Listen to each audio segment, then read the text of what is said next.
Right. Back. Whoa. Got no drop frames yet. Okay. Cool. Well, for bearing with us, we may have actually fixed the possibly. So we'll get back into the qualifying session. And how she goes. I think in the LMP category, it was Turabar wound up taking the top spot for the LMPs. I believe he was followed by Hillbilly Chris and then Mason. That I may have those two switched around, but we'll see on the formation lap what's what. It looks like Logger has taken not even 300ths. Not even 300ths off of Bill Kerman's time out here. Bill's got some serious challengers here in the GT3 category. Rubix is right behind him as well, and it's going to be an interesting fight here. I can't see my chat yet. There we go. We're getting that up. All right, I'm back. Hello. I can see the chat once again. We can chat.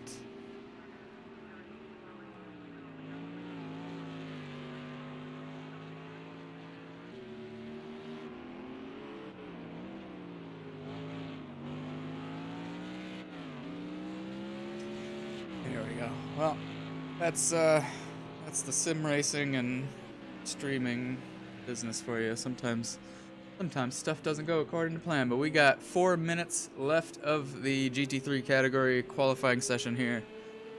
And it's anybody's guess for that top 3 at this point. Bill brought his time down. No, there's 4 thousandths between Logger and Bill? Unbelievable stuff. Oh, hello. We got Logger's Mrs. Natalie, is it? I think in the chat. Hello, welcome. We got Meeksta in there too. I think he's supposed to be racing or moderating or something, but he's there as well. We'll ask you to join last. Oh, okay. Getting some messages about how we're doing the race start procedures. I think we're putting everybody in the server in order of their qualifying, and hopefully that doesn't take too long. But yeah, we're trying a new procedure out for our race starts. Just trying to minimize the little delays and bits and bobs that happen. So let's do some math here. Logger has a pole position. It is Logger's better half in the chat there. Logger's got 142.876. Herman has a 0.880, so there's 4 thousandths between them. And then Rubix has a 0.908. So there's 28 thousandths between Kerman and Rubix for third. And then up to Echo, we got 0.3 of a second. But the top 3 they're all within 0.04 of each other. Absolutely unbelievable pace from the top 3 here. My goodness.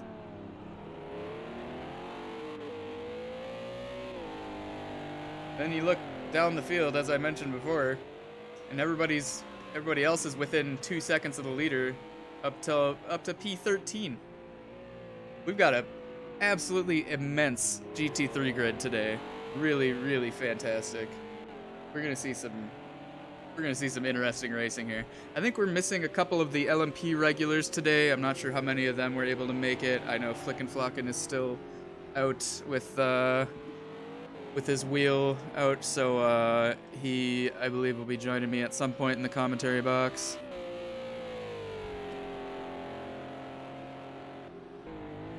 And I know he had a, I think Albiner also might not be able to make it for the entire race. Less than a minute left in the qualifying. See if anybody can get some last minute bangers here.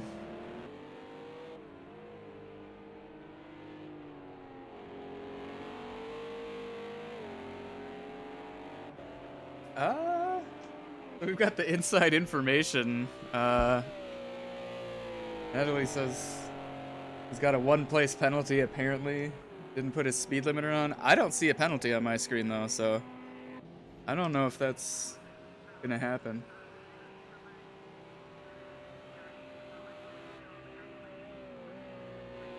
I think he's alright for pole position here. Unless Bill ekes out a massive lap here, but I don't know. I don't think he's on pace right now.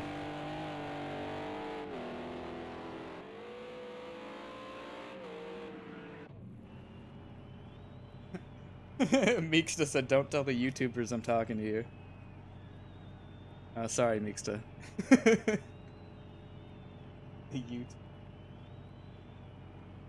Tell the YouTubers. Alright, so who's still doing a lap here? Logger out on a victory lap here. He doesn't really need the time. Echo wrapping up a lap. Doesn't look like a hot one though. Oh, we got Jim Boom with us today. That's good to see. Driving the R8, a man of tastes. The Belgian Audi team, WRT R8 as well. That's my favorite livery. Jim Boom, if you're watching this, I wholeheartedly approve. I use nearly the same livery on the R8 for myself.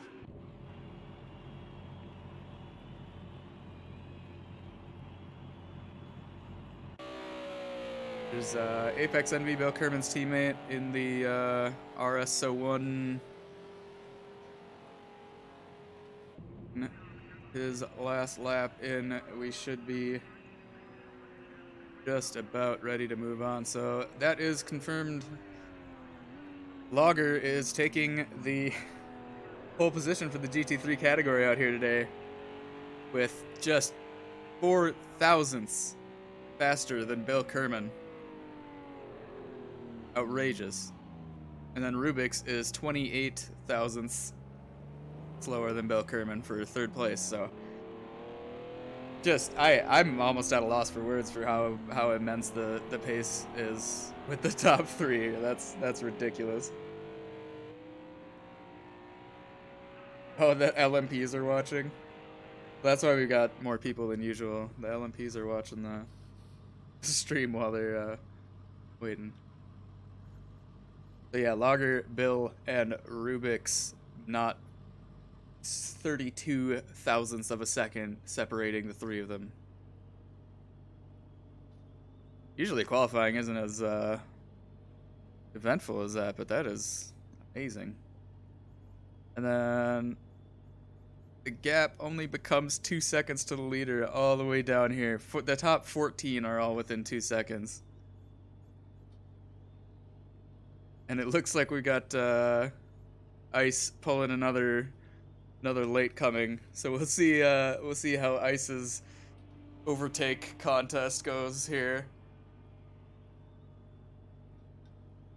Ice has kind of gimped himself this season. He's got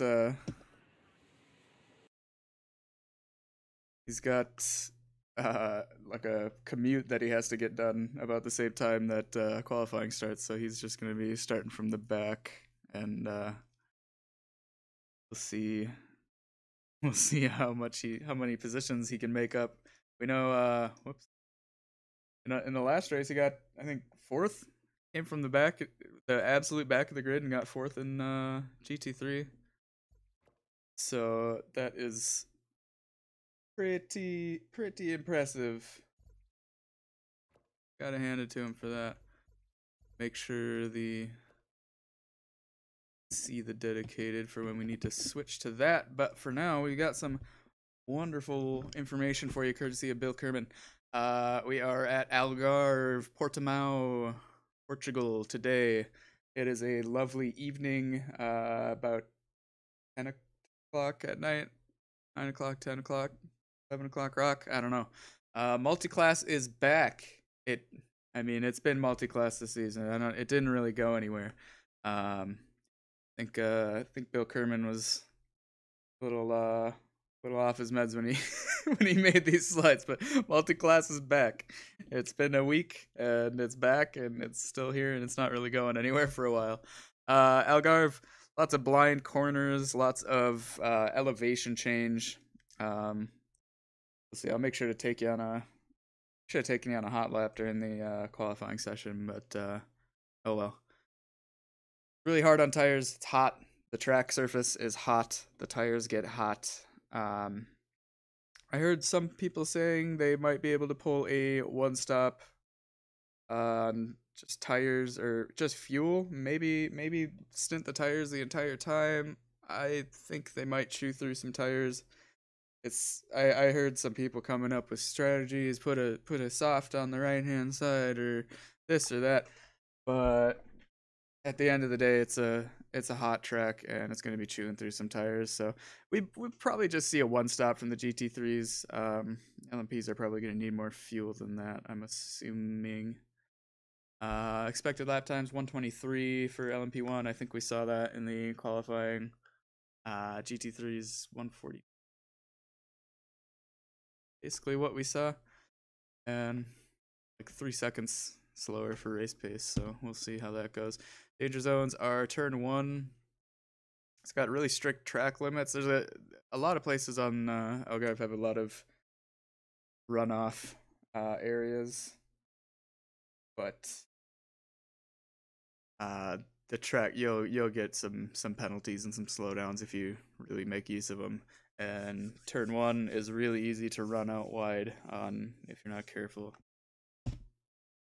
Turn 4, the blind exit is like so you got that hairpin at turn 3, and then you go uphill, and the crest of the hill is where turn 4 exits, and not the worst turn in the world, but you definitely want to have you basically have to set your exit line at the bottom of the hill. You have to know exactly where your car is going on that exit. Turn 10, blind entry. No real good markers as to where the track is, as you can kind of see there. Just a sort of uphill right-hander, and then exit is also blind. So yeah, you just kind of have to. That's one of those series of turns where you have to know the track. It's uphill and downhill, and I know when I was first learning Algarve, I got confused because it's you get lost almost with not knowing which turns ahead. Some of them like seem like they're the same turn, but they really aren't. So you have to definitely be comfortable with the track to really get some good time here. As I mentioned before, hot weather is going to make the tire management more important than usual out here. It's going to just shred them if you're not careful. One stop for fuel and maybe tires for both classes. I guess I haven't had any information on the LMPs on how they do for fuel here, but I guess we'll roll with what Bill says. He's usually right. For GT3, a lot of corners are very, very much on the limit of traction as you're going through them, so it's dangerous, a little bit more dangerous than just rolling around a flat circuit, because you're going through dips, you're going over crests of the hills and losing mechanical traction over the crest of the hill. You lose the gravity helping you, and you can slide out pretty easily in a lot of these turns. So it's gonna get wild. It's gonna get interesting. I think we're still forming up in the dedicated standby.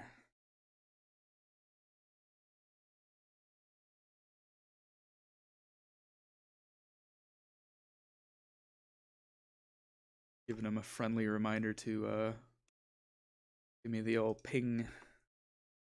Discord when it's time to form up. Fantastic. Well, I'm looking forward to the race. The GT3 category is just all stuck together. We're gonna get some really close racing out there today. The LMPs, the top two LMPs were pretty close in qualifying.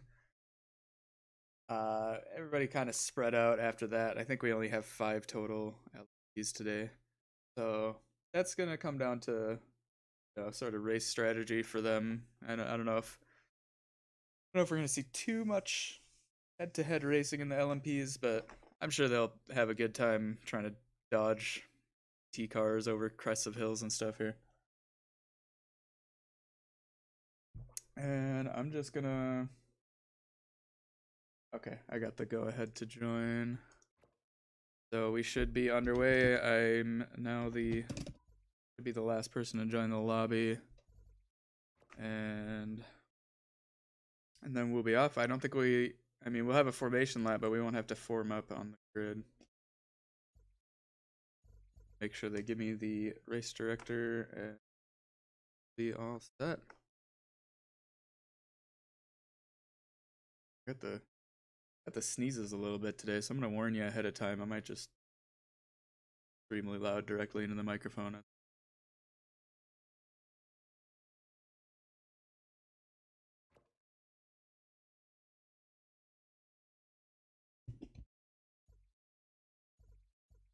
Oh, there we go.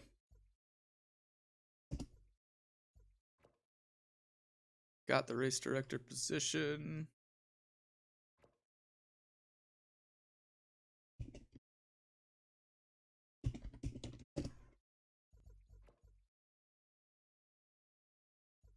Should be just a minute here and get underway. So I know we got some Logger fans out there today. Got some.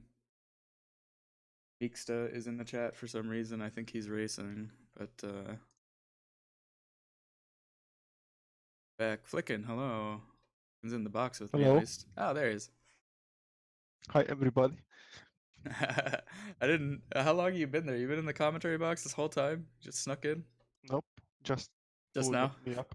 Okay, I didn't even notice. I was just mentioning it, and there you were. So notice.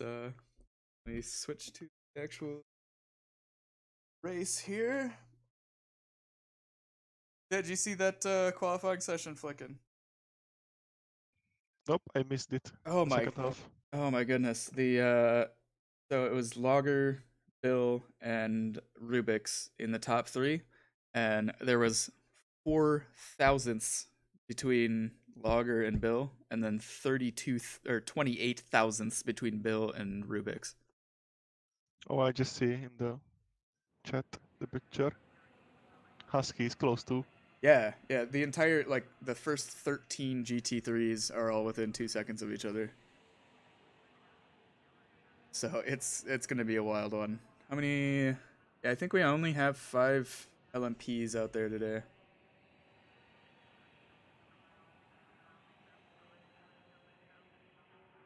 Yep, Ice is going to be on the first part of the GT3, I think. He's just going last again. That's it. Yeah, Ice is gonna. It's interesting that even though he can't usually make the qualifying, he still wants to race and challenge himself and challenges other competitors out here with to see how far he can get from the back of the grid again. So we'll definitely keep an eye on him because he finished 4th last time, just narrowly missed out on a podium, and he started from the back of the grid. He's got the skills to pay the bills, as they say. I say, at least. I don't know if anybody else does. So I think we got a minute here where they can do last minute setup. Clock is ticking on the race. Why? It looks like for me there's a gap between Alman and Mixta, the LMPs, and the GT3 is even further back. Yeah, I don't know. I swear, if we do this new this new system of starting the race, and it just doesn't work. A little upset. But no, that's sim racing. Comes with some very glamorous. There we go. So we'll hear the lights go green, but they won't be off in racing once the lights go. They're just gonna get off on the formation lap here. We're gonna make sure everybody's in proper formation, have a go around the track. If you haven't seen a race with us before, we do a single file formation lap where everybody gets settled into position and a single file start. Once the individual car itself crosses the start finish line, then you're off to go racing. We do it sort of in this more conservative way to just make it safer on the first lap. I think Mixta has some problems. He's going for pits, I think. Oh yeah. It does look like Meeks is gonna take an emergency pit stop here at the start. So we saw that's in the last race as well. We do allow a sort of emergency pit stop if you need to get the right tires on or something. You can go ahead and take a pit stop, and then you start from the back of your respective field. Thought I got my internet issue ironed out. We haven't dropped any frames since then. Just sometimes you gotta turn it off and turn it back on again. You know how it is.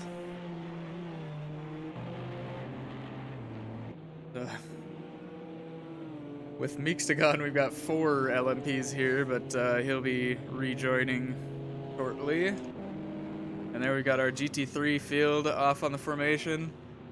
Lager, Kerman, Rubix, Husky in 4th, Echo 5th, Jim Boom in 6th, Dragaseth in 7th, Apex 8th, Zedian 9th, Ollie in 10th. I gotta keep an eye on these guys.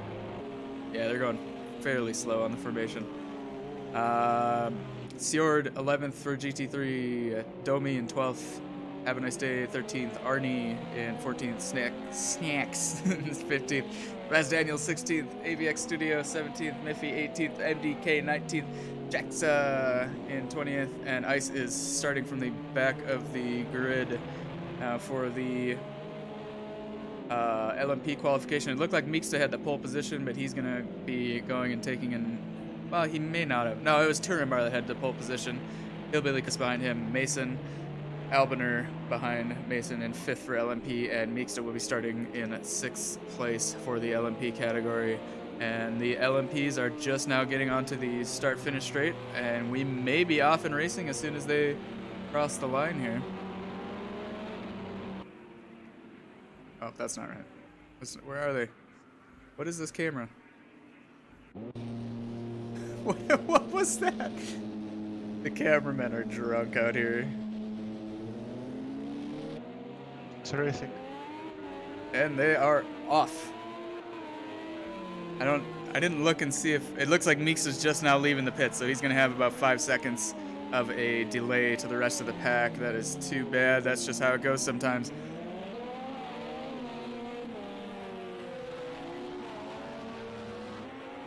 And the GT3s are about to be off and running. To be honest, I think the GT3 is gonna be more interesting than LMP. Looks like Turambar has better pace than the others. Yeah, the LMP category is pretty evenly, split apart as far as time. They've got significant sort of gaps in pace, so I think the real action right away here is going to be with this GT3 category with 13, 14 drivers within 2 seconds of each other. It is going to be madness here in the GT3 field. Ice has already picked up a position. I think Arnie had a spin. Jaxa and Ice both moved up at the same time back there. That's Lager in the Mercedes that we see up front. Bill Kerman in the black and yellow Renault. This is Rubix in the Black Falcon. Bilstein, Merc. And that's Husky in the Porsche, the blue and white and orange Porsche behind Rubik's there.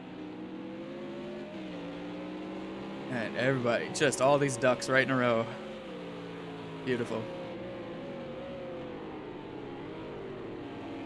Look at that, look at that.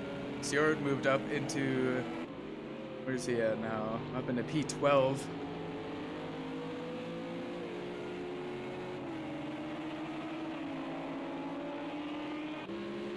Let's just take a peek back here.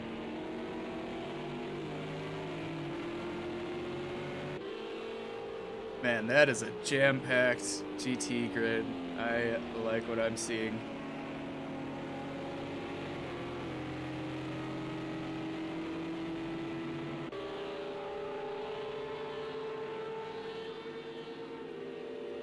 Ah, good stuff. Good stuff. I like seeing a whole bunch of race cars going fast. There's just something so nice about that.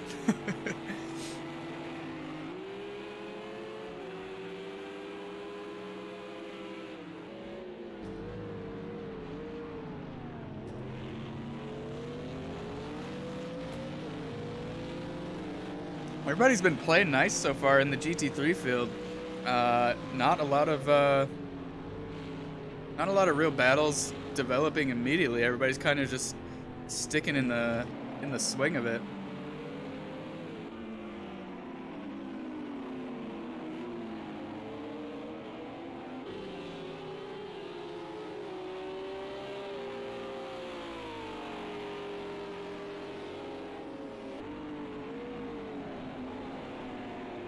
Apex getting pretty close to Dragosath there, but no moves getting made. Ice actually moved up. Oh no! Just as Ice is making a move for a position, he kind of gets glued up to another car there. Arnie moves back up into position. I think that was Jaxa. That was yeah, that was Jaxa that Ice was trying to overtake, and don't know what happened there. They got glued together side by side, and that'll kind of unsettle both cars at the same time, and they just went off together. I'm seeing it back on the stream now. They just got stuck together like that, and guess we'll see what becomes of it. Doesn't look like either of them had significant damage. That's Rubik's up in front of Bill Kerman now. Everything has to happen all at once. Crash happens. And because he is so close to Logar before. What's up? I think something's happened with Bill because he was close to Logar before. Yeah. I mean, he's 3/10 to. I don't know. His gap to Logger isn't necessarily worse. Yeah, maybe the back stepped out or something, because I mean, Rubik's got an opportunity somewhere to make this happen, but I don't see Bill's pace necessarily getting held back here. I mean, aside from being stuck in a line of cars.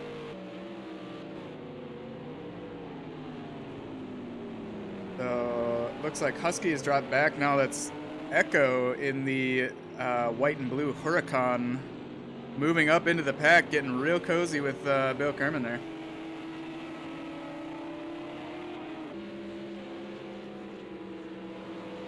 And it looks like our LMPs are just starting to overlap with the GT category.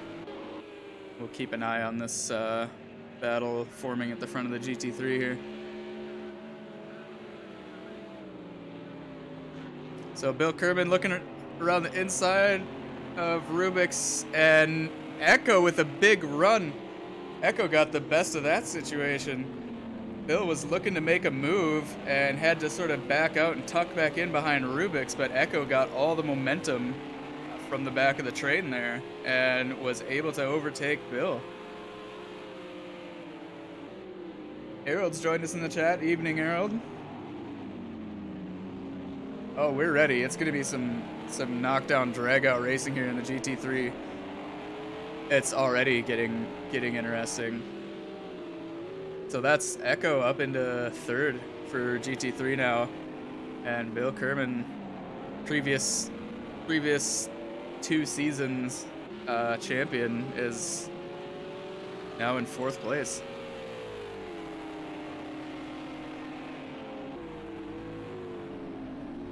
Oh, I forgot he's still got the Hello Dustin on the on the oh, you can't see it from there. I think you can probably see it from that view. That's great. Falcon's joined us in the chat too. Hello, Falcon. Welcome. It is going down. So, Bill Kerman, as I mentioned, his previous I think last 2 seasons he was the champion. He's been the fastest in numerous cars. But I think he's got to be loving this. Bill loves a good race. He's got really immense pace, but I think the guy gets a little bored when he's just out in front on his own. So he likes a good battle, and he's gonna get it today. Everybody's so close together. It's absolute madness here. Here, Chris is almost got him. Lapping. Oh yeah.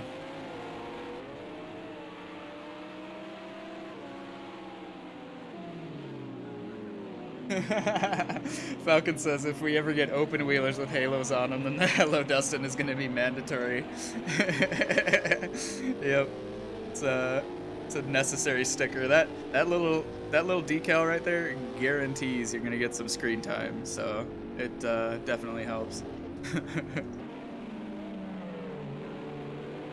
So Bill Kerman is kind of leading his own train now with Husky and Jim Boom behind him. Jim is another big competitor with Bill Kerman. They're both kind of LMP specialists a lot of the time, and now they're testing their might in the GT3s, and they're definitely getting their money's worth out here. Echo is up into 3rd and not quite making any. He's looking to make something happen. He's definitely looking. He's not holding back. Not sure if he's got a good setup coming for it or not.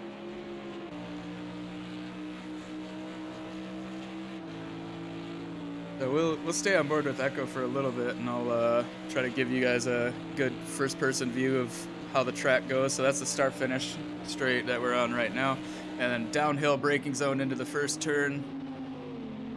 There you see that big wide runoff off to the left-hand side that you don't want to use too much. Little right kink. Here's that right hairpin that leads up into turn 4, that uphill blind section. You don't know where it's going to exit. You want to stretch it out just as much as you can there. And Echo does that really well. He got a really fantastic exit there. Kind of got held up by LMP. He goes for the inside here. He makes it happen. Oh, man. A clean move. Pretty nice. Classic. I mean, Rubik's, I don't know if Rubik saw it coming or if he was just making sure everything was safe with the LMPs going past. He didn't fight it too much, left that inside open, and Echo absolutely capitalized on that.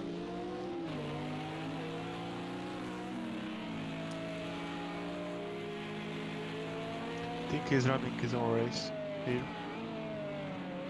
What was that?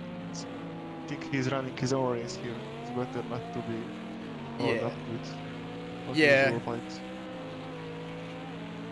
Yeah, I think, I don't know if it was the last race or the first race this season, but Rubik's does kind of run his own race. He doesn't really pick too many fights out there. Doesn't really get into too many battles that he doesn't need to.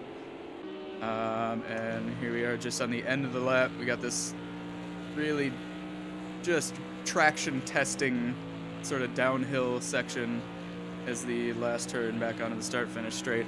I missed some of the corners because some action went down, but I think you get the basic idea. There's a lot of up and down and hills and a lot of very trying things on this circuit. Echo is looking to give Lager a run now too. Echo just got just tons of momentum. Immediately out the gate, he has gotten tons of momentum. I wonder if his tires are going to be feeling it sooner than later, because you don't have a lot of wiggle room on the tires in these hot temperatures, unless you know something that other people don't. You're going to chew through them. So Echo might not be good on the tire saving, but he certainly has gotten the best out of the positions so far.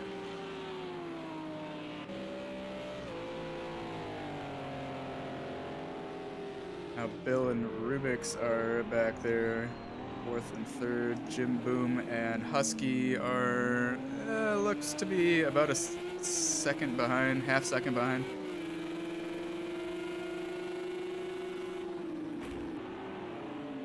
Jim Boom looking to make a move on Husky. He got the inside there.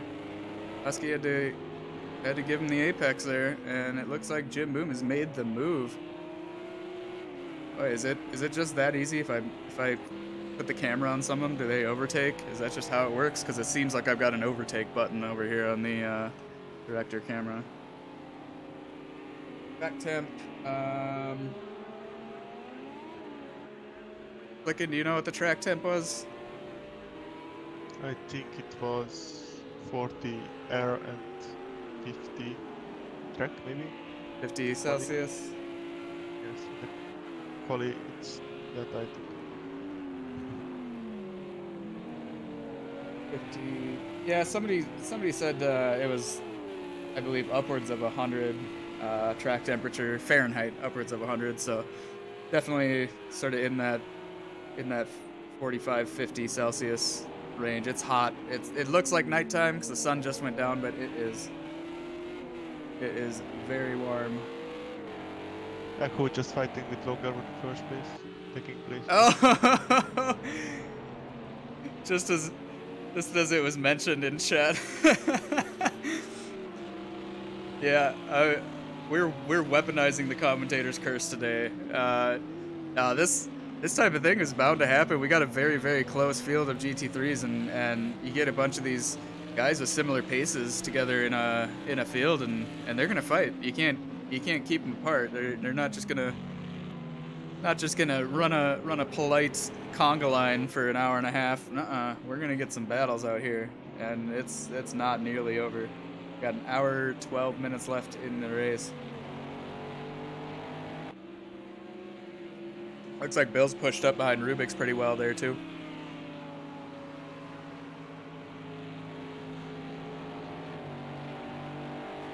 The ants go marching 2 by 2. Rah.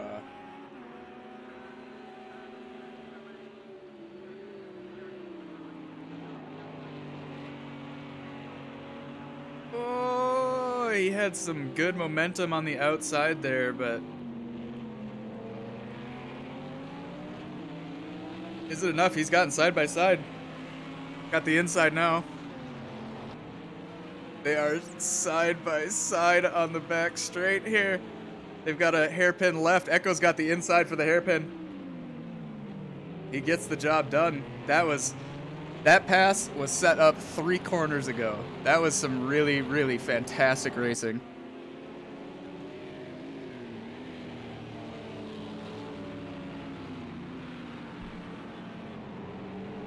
So that's Echo into the lead for GT3. Logger's not done with him.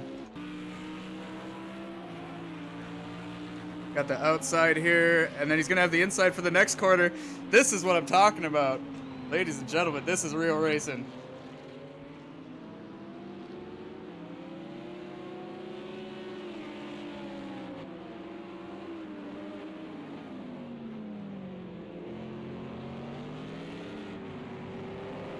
I just love Algarve. For this reason specifically, is there's a lot of lefts and rights, and there's room to make some real decisions for overtaking here. Some people don't like it. I think it's fantastic. I think the elevation changes are really great, and it's entertaining to drive. It's a lot of fun. It's like a little. Just take back his position from Rubik's. Oh, he did. Few turns ago.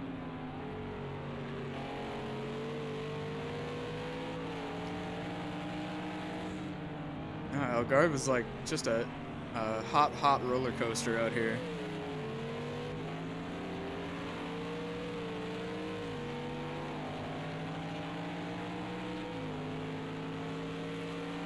Oh, Bill's starting to run away from Rubik's there on the back straight.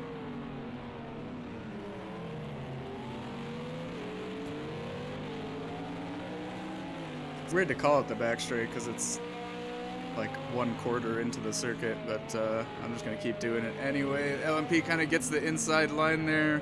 It's gonna slow Bill down enough for Rubik's to catch up.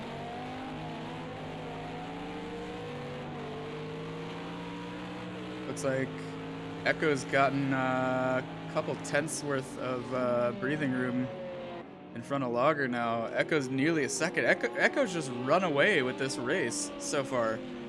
He started, what, 4th? 5th? I don't even know. He got just a slingshot momentum out of the gate. And he's just running away with it now.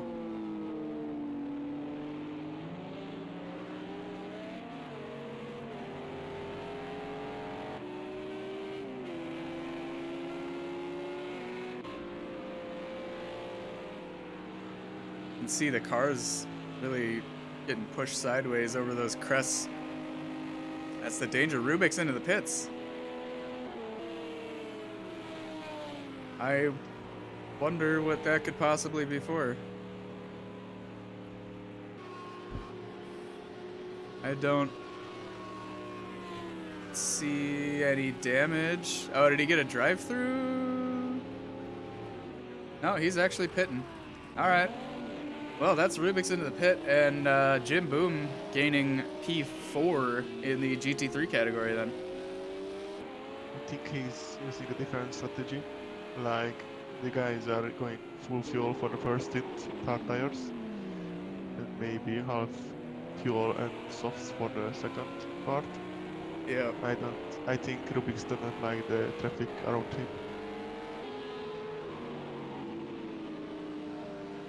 Yeah, I couldn't tell if it was just that corner that we saw Rubik's car kind of slipping, or if he could possibly just be on a pretty exotic tire strategy here. There's room to work. I mean, a lot of people don't want this really hot track to just be chewing their tires, but it does open. If you're an opportunist, it opens some unique strategies that you can try. Nope, he just front damage. He just rode me on Steve. Happened something with him. Oh, he had front aero damage then. Okay. I don't know front aero or suspension, but something on the front. Okay, something in the front went wacky. All right. Well, that lets us know, and it must have been something serious. I don't know if he got that battling with Bill, or if he tapped to LMP.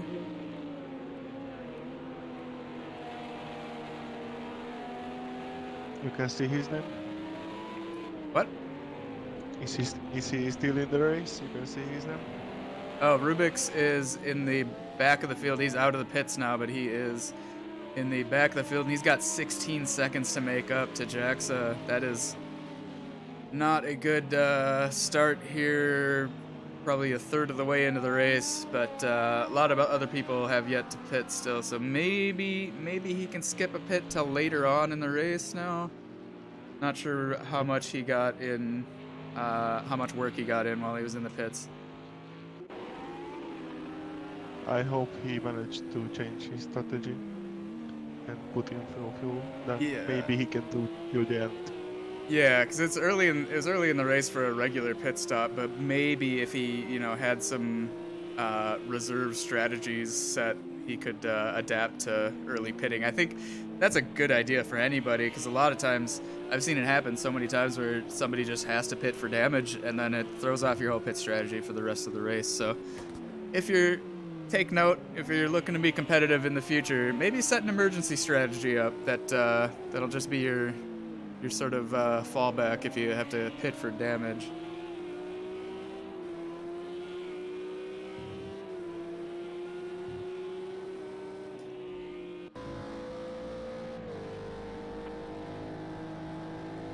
So Kerman is trying to catch up to Lager, who's in second now. Echo still leading the GT3 category.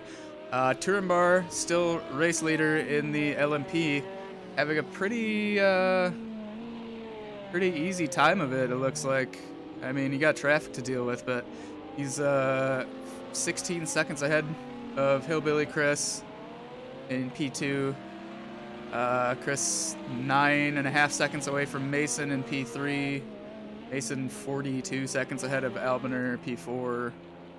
Albiner a minute ahead of Meeksta. So these LMP guys, not too much head-to-head fighting going on out there today, but they're close enough where pit strategy can cost them some positions here. So we'll have to check back in with them past the halfway point. Lager up on Kerman now. Bill took, every time I look away from Bill, he changes positions with somebody. So Lager in third now. Looks like Kerman snuck up into second place.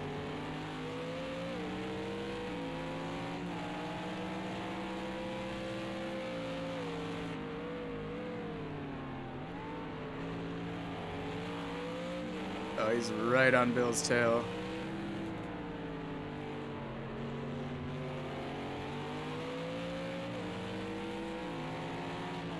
Lager's been getting bullied a little bit out here today. He got the fastest lap in qualifying for pole position. It was just 4 thousandths faster than Bill Kerman. And everybody else is of a pretty fast pace too, so there are really no guarantees here for our top guys. Anything could happen still. Pit stops are going to be absolutely crucial now with the grid being this close. And really, there's no space for a mistake in the top half dozen cars because they're tight.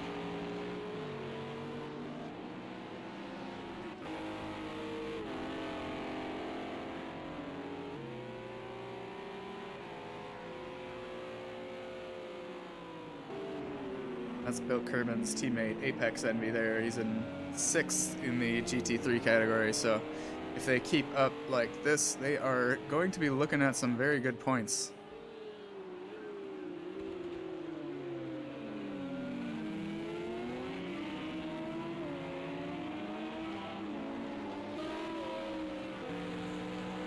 Looks like Bill's sneaking away from Lager a little bit. Of course, that gap's going to shrink a little bit in the turns and the slow sections, but Lager maybe is backed off a little bit from really pushing with Bill. Looks like we got a couple penalties out there. Hillbilly Chris at LMP has a 2-second penalty. Echo, the current GT3 leader, has a 1-second penalty. So if it keeps up like this, that will probably be a factor at the finish, because there's not really a second to spare out there right now. Husky also with a 1-second penalty.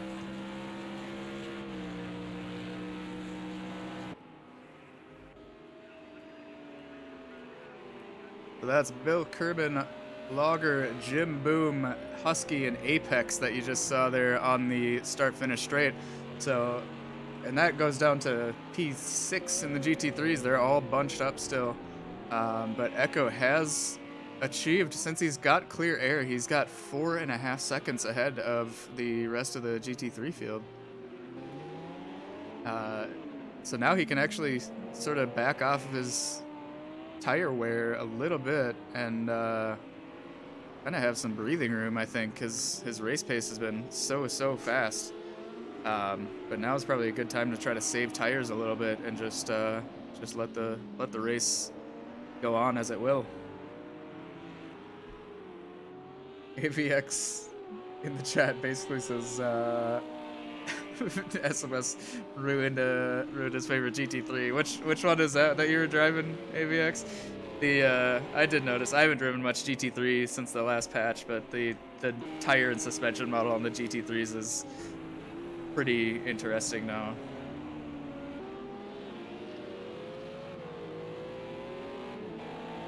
A lot more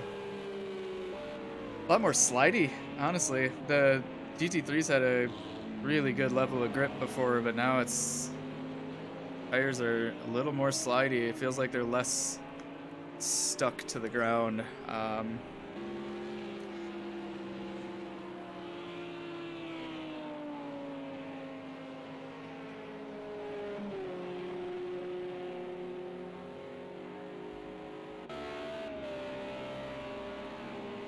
Oh, the 911, he says. Ah, Husky's out there in the 911 still. Been putting in some good pace, but yeah, even the R8, which we see on screen here, it's my favorite GT3 to drive, and that used to be the absolute paradigm of stability. Such a neutral car, errs on the side of understeer generally, just with how the engine and the weight balance is with the R8. Super stable, just planted car.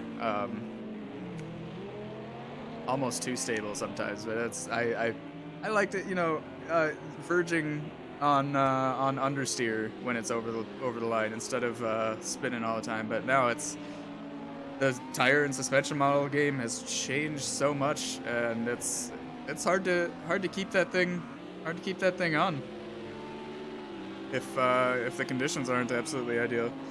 So I like it. I mean, I thought GT3s were a bit easy to drive before, and you know, now they're a little bit, they're a lot harder. It's a lot more difficult to drive a GT3 around now. Jim is looking up Logger's rear now. Is the Ferrari's bonnet from this league? What's that? Is the Ferrari's bonnet from GT3? Because I didn't see any. Yeah, I haven't seen. The Ferrari is really OP, I think. There's no, we got no bop or ban on Ferrari, and I think they're just not as, maybe not as OP anymore, or the GT3 category has been balanced really well in the last couple of patches. Aside from what you want to say about the tire and suspension model changes, but as far as the actual car performance, when compared with the other GT3s, we've seen a lot more cars become really viable competitively. As you can see in our top four here, we got a Lamborghini, a Renault, the Merc, of course, the R8, another Renault, and then Husky's back there in a Porsche. So yeah, I don't know if we've got any Ferraris out there, actually. What is that? McLaren? Is that a Renault too? I can't tell what these ones are. Is this is the Acura NSX. Oh, the Acura, yeah. Dragaseth, R8. Zeddy and his Echo's teammate there in the Huracan. The Merc, that's a McLaren. Or is that a Ferrari? That's a McLaren.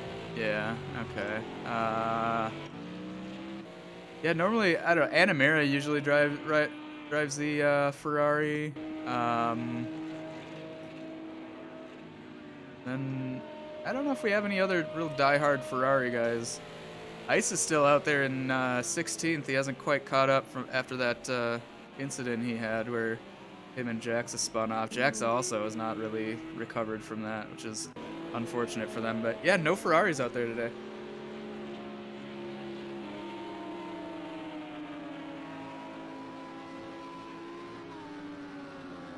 ABX says, I think the R8 has the best suspension of all GT3s. Pre this patch, I would agree with you. The R8 now has some suspension issue on my setups, at least, that I haven't quite ironed out because I don't race GT3 too much anymore. But I would have... It would happen to me once in a while before the last patch, but now it happens more often where there's like some snap in the steering wheels, like in the front suspension. There's like some angles just don't work so well, and there's like a snap in the suspension that was kind of present before, but is very present now on certain turns, like the what's it called? The downhill right-hander at Spa, like the sort of off-camber, on the limit of mechanical grip turns. You start to see some odd issues in the front suspension. And I don't know if that's with most of the other cars. I don't drive too many of the other GT3s, but it's become a little more prominent since the tire and suspension model has been tweaked. LMP1 category still looking about the same. Turumar, Chris, Hillbilly Chris, and Mason in the top 3 there. Looks like Mason's only got 10 seconds to Hillbilly Chris, so once the pit stops come into play, there could be some shuffles there. Jim Boom looking for the P3 eventually here, but he's not pushing too hard. Looks like Apex is still in that. Apex and Husky still sticking with that group. Bill's pulled ahead of Logger by 3 seconds, and Echo's about 3 seconds ahead of him. So this here is basically the pack that we're working with right now.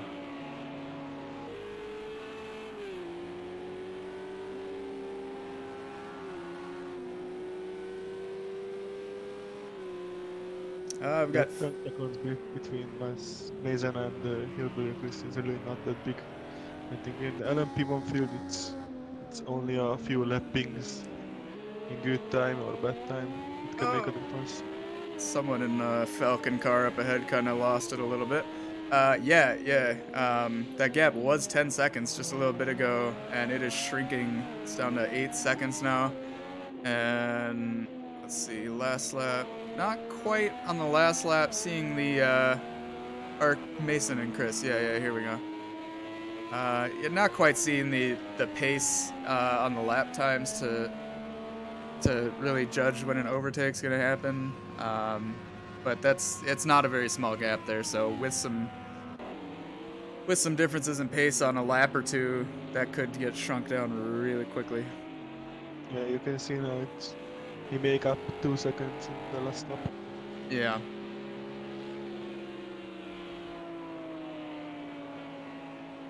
Oh yeah. Last lap, Chris was slower and Mason was a bit faster. So yeah, if they keep at that, Mason could be catching up to Chris here. Let's see what's going on back here.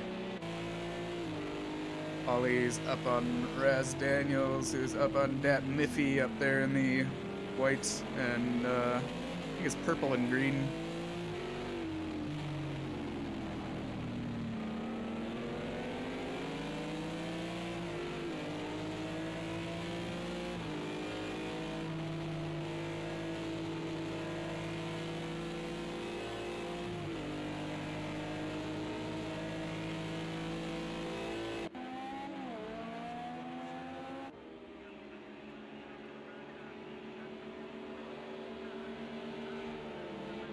First 8 people on the GT3 is running the same pace. They all 45s. Look at that. That is impressive. We knew going into this it was going to be a close one. And it is living up to that.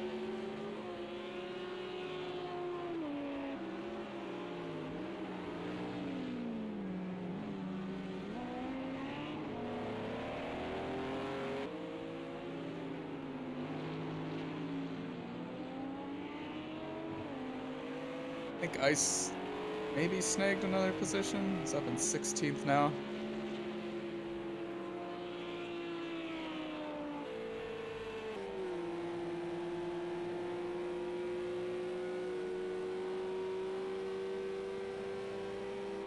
That gap in the LMP's not quite getting whittled down yet. They are very close in terms of pace though, from lap to lap, so anything could still happen there. Well, if Apex keeps pushing the way he does, that Bill Kerman and Apex team is going to have some really great points.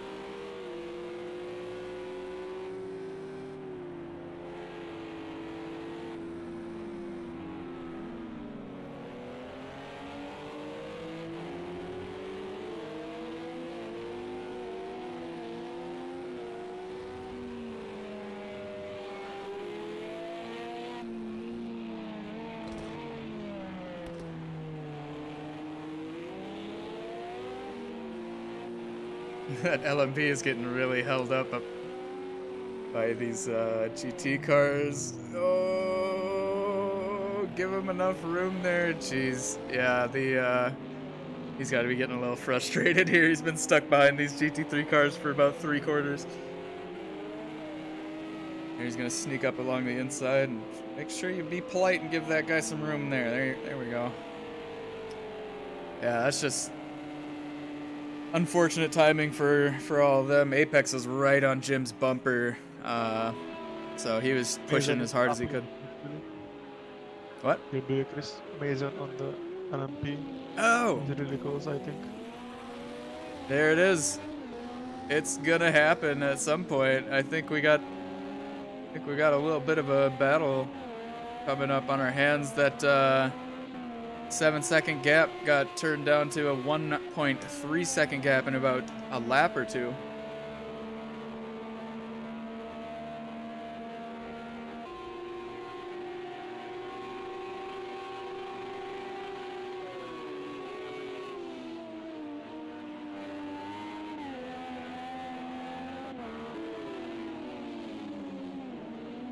Oh, Chris is gonna be feeling that pressure.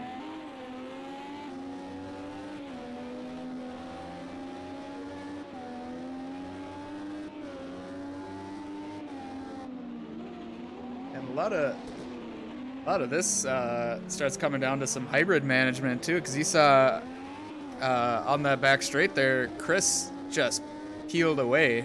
He was clearly using his hybrid power there, and he just took off ahead of Mason. But there's like it's a aspect of like a war of attrition with the LMP cars, with how you manage the with how you manage the battery power for battles and for the entire race. It can really change your entire race if you manage that hybrid system differently. Yeah, you can hear that he didn't put full throttle in. He's trying to use under 90% and then deploy after the first half of the straight to get more high speed. And that Hillbilly Chris ducks out of the fight there and heads into the pits. So that is Mason up into P2.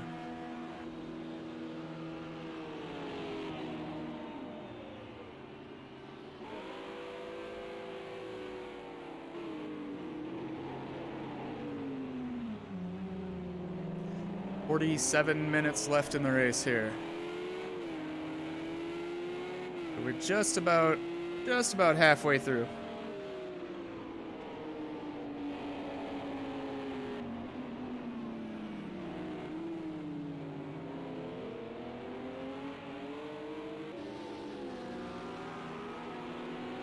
Oh, what's going on?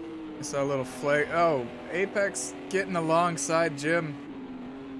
Not quite enough to make anything happen. And Kerman, the thing's popping up for him as well. Kerman's caught up to Echo now.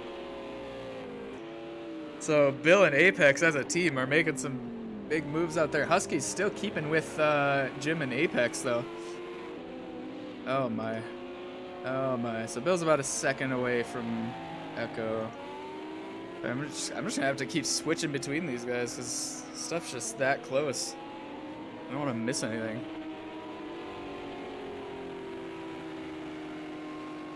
And Apex dives into the pits. That leaves Jim and Husky to battle it out for a while. Hillbilly Chris has left the pits now and has held on to his P3 for the LMP field. Oh, Bill's under a second. Oh, Echo's gonna be feeling that burn now. He's had some time to try to save his tires, but Bill's gonna force the issue here real soon.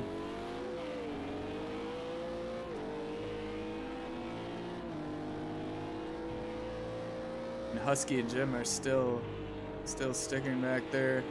I don't know how far. Logger's 4 seconds behind Bill, and seems like there's about 4 seconds between Logger and Jim, so Lager pretty secure with a third place for now. Won't have any fights coming up too soon, but Jim and Husky, if Jim and Husky kind of don't fight too much, they've just been kind of running like a pack with Apex, and if they keep at that, they might catch up to the rest of the field. Oh, I say the rest of the field, I mean the front runners here.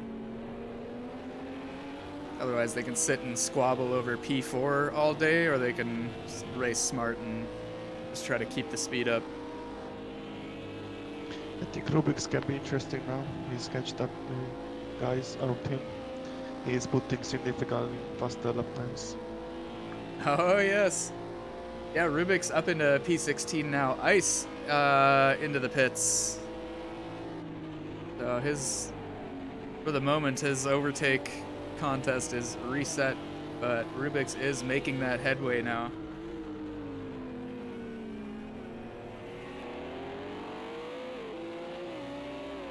Oh, Bill's within 0.6 of Echo.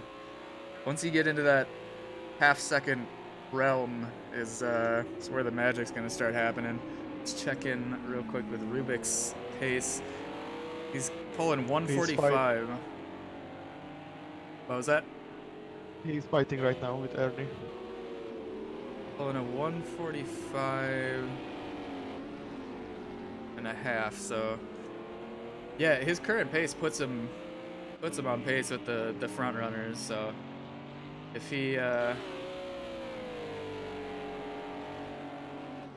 Bill's so close to Echo.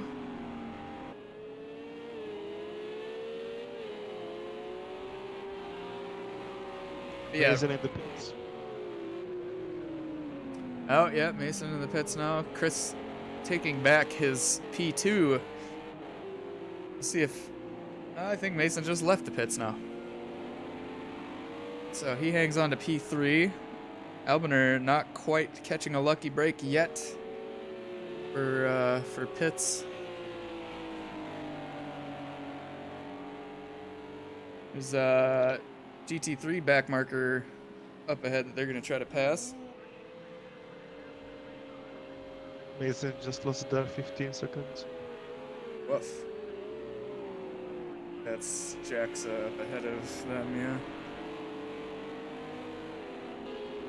Rubik's got up into P15 there with that battle with Arnie. Oh, Bill's gonna be there, just getting ahead of that GT3 back marker. But Echo has come out ahead of that equation with a little over a second to spare now. Of course, Bill's not giving up the hunt. He's still on it. Husky now going side by side with Jim. He's got the inside line on the left hand, and Jim gives him the over-under. Now Jim has the inside. This is turning into a nice little battle. Jim's back in front.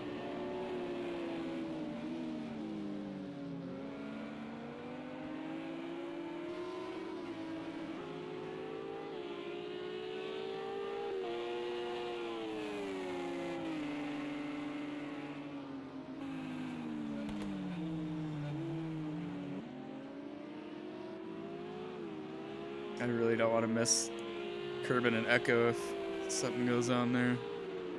But this is a really good battle.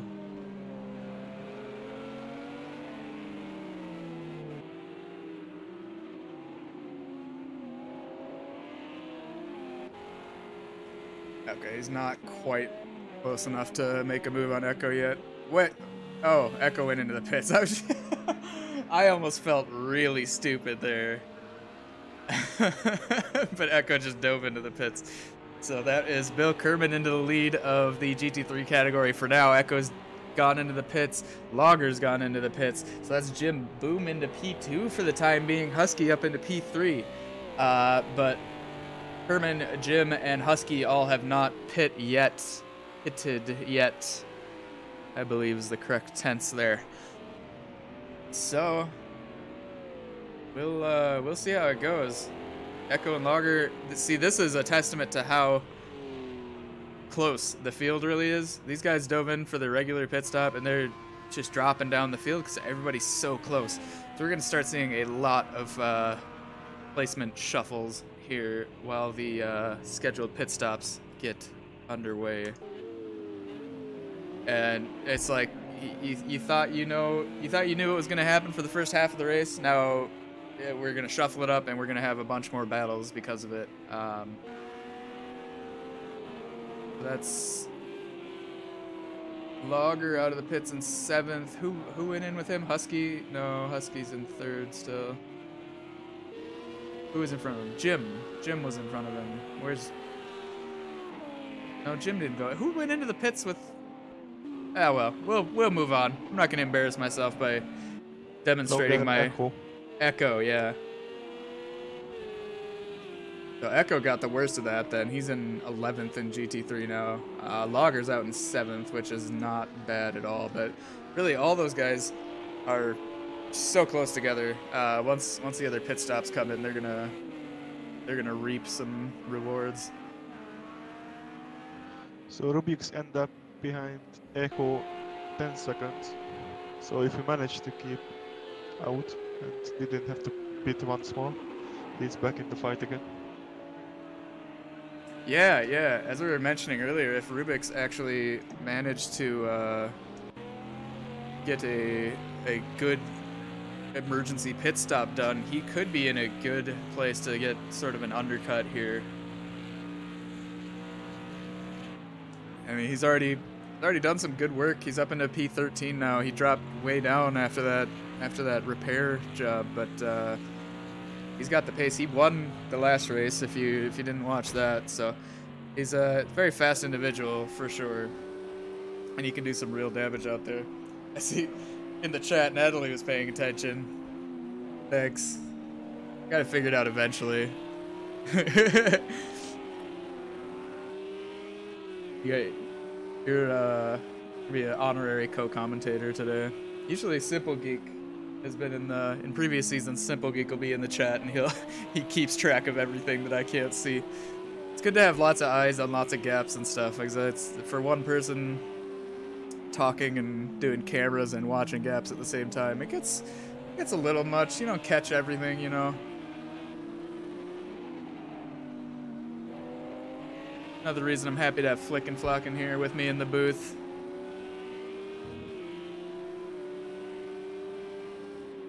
I hope I'm not gonna stay forever.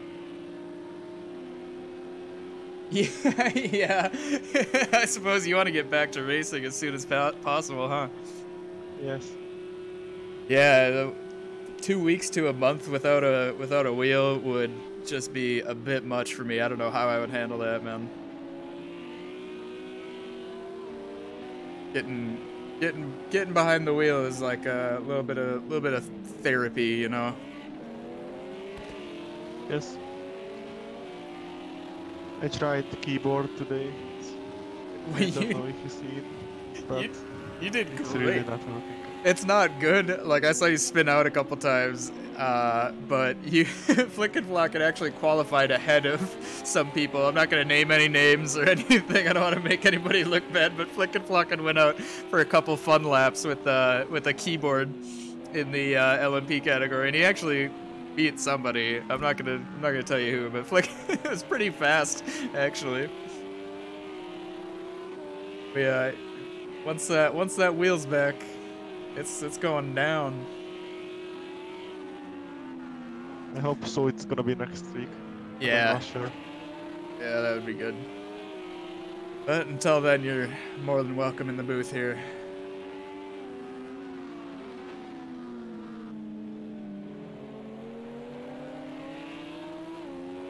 Husky's just sticking with Jim. These guys are tethered together. I haven't seen them apart for more than a couple seconds in this race. We got 35 minutes left of the race, so we're past the halfway point. We're gonna see a lot more of scheduled pit stops in here, and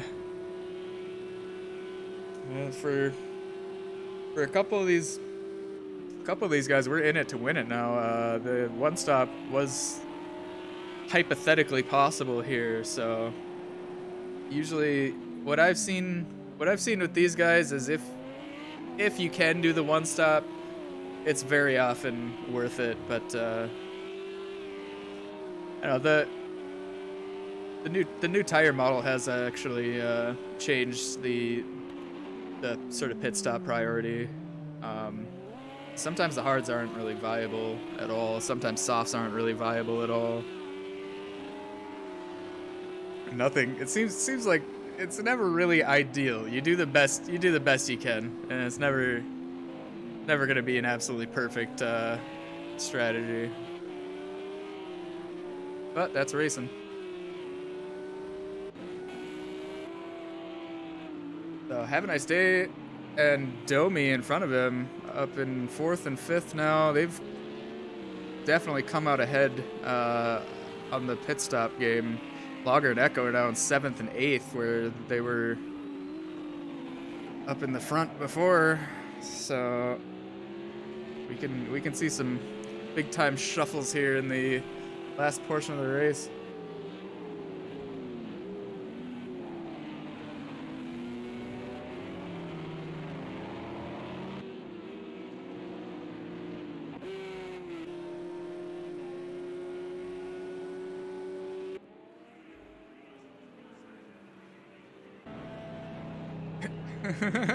Really great. There's just one camera angle where the camera guy is just asleep at the wheel.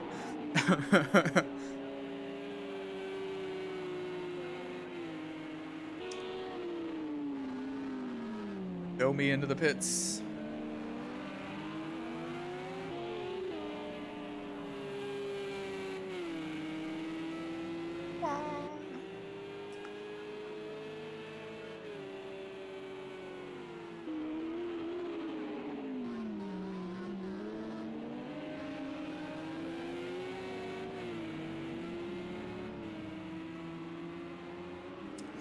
Welcome to anybody just joining us. We are just about an hour into our 90-minute race here. We got 32 minutes left. What is it? Week 3 of the season.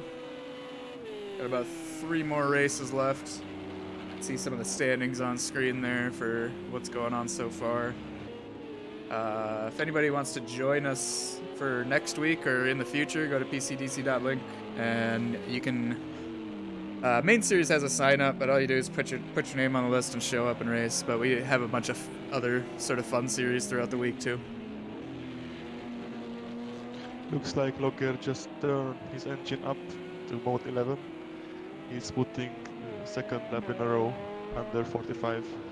He's doing 44.8, while the rest of the field is 45.3. Oh yeah. Husky into the pits now, so we're gonna start seeing that second round of shuffles here. Yeah, Lager with a 144.8, and basically the only person on that pace is Bill Kerman in the GT3 leading position. Oh, Zedian also put in a 144.8 in P10, so we could see some big things from Zedian still if he keeps up with that. Rubik's up into P8 for GT3 now. Could be also making a really big comeback here. I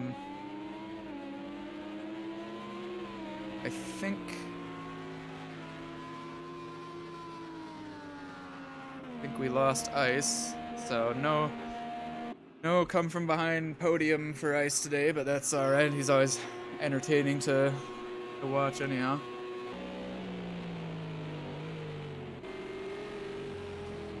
Domi looking to make a move on Raz Daniels. Logger did again 44.8. He's very consistent with the time. Oh man, yeah. Lager. 1/10 for the 3rd time in a row. Just massive pace from Lager right now. He's turned it on. I think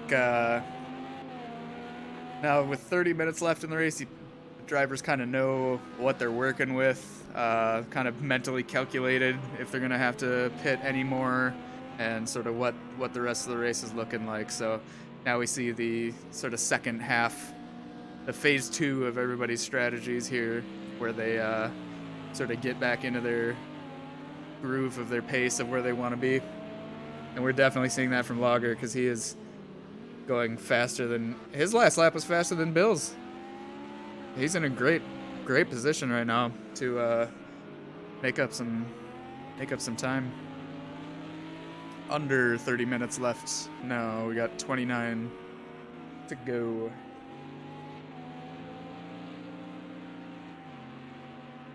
LMP category still hasn't really changed. We got Turenbar in the race lead position.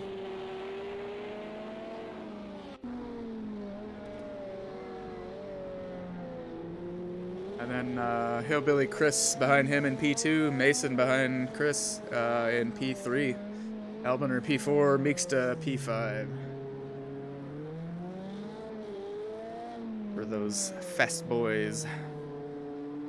Fast boys, fast boys. What you gonna do?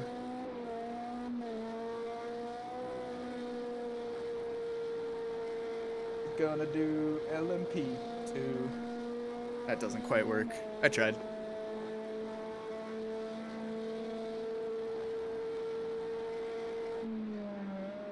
So we'll go for a lap with Turenbar since he's fastest on the grid now. Actually, yeah, he is fastest out there. Meeksta just put in a really great last lap there, though.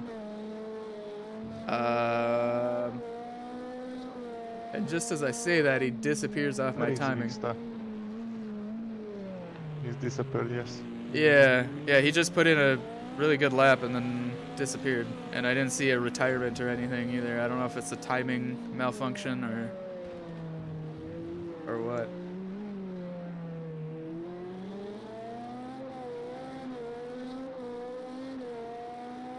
Meeksta is here. Hello. Hello, everyone. Oh, hello, Meeksta. What happened? Did you see my big crash at the beginning? Like 3 laps in? Yeah, I think we caught some of that. Yeah, well, since that, I was a minute behind Albiner, and I was last, and it's hot, so I retired.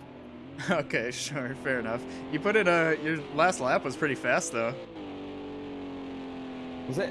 Yeah. Didn't feel it. Same as Turenbar. Yeah. Quitter. Yeah, pretty much. That's all right. Yeah, it did. You had a big gap to go still. So I don't really blame you. Thought I'd come join you guys. Yeah, you're more than welcome. You're an absolute joy to have in the commentary booth here.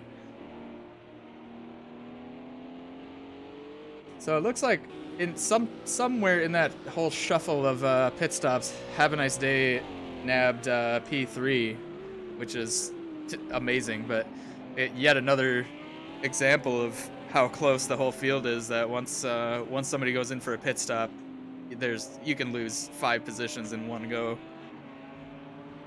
And that's Sjord into 4th, Husky into 5th now, Lager in 6th. Still putting in good times. Still putting in better times than just about anybody. On pace with P2 right now.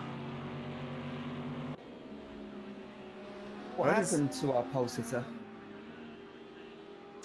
For GT3? Or? Oh, sorry, yeah, for GT3, yeah, he dropped back. Yeah, he got overtook by Kerman and Echo too. Yeah, Echo just got a massive bout of momentum from like P4 or something and overtook everybody and started running away with the GT3 field. Then Lager got overtaken by Bill and then went into pit. So he lost, him and Echo both pitted and lost like 6 positions. Oh, okay, so it wasn't any mistakes or crashes or anything? Not necessarily, no. Kerman has not pitted yet, but yeah, basically the entire top 5 positions just got completely shuffled around by pit stops. Okay, well, Kerman is planning on not stopping So Really? we'll see how his tyres hold on. Yeah. So I'm assuming him and Jim haven't stopped, and they're both doing a no-stopper. Aha, this is interesting news. That's Is it possible? Well, I don't know. Kerman seems to think so. See, this is what I was talking about. Is a lot of the times you want to stop as little as possible. Sometimes there are these occasions where putting soft tires in and not as much fuel, you can make up enough time on one lap to make up for all the pit stops you'll be doing. But a lot of times the simplest strategy is the best, where you stop as little as possible or don't stop at all. But we'll see how that works out. I know Kerman and Jim, if they both plan on not stopping, they both have the experience necessary to save fuel and tires, which is going to be essential if they're going to make it this entire race without stopping.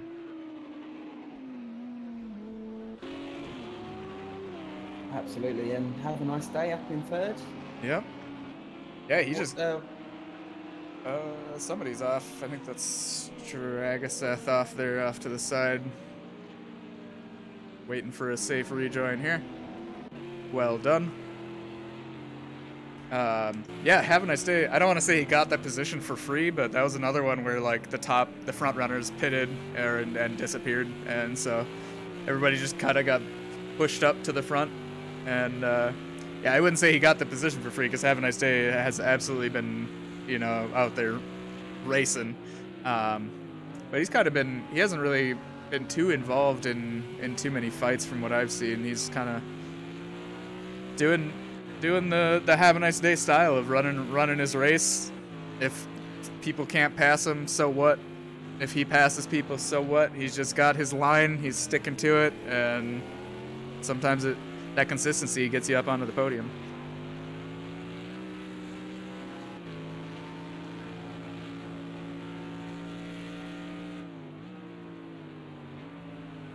Oh, MDK and Dom are quite close. Oh yeah, very close. Let me start finish straight here, side by side.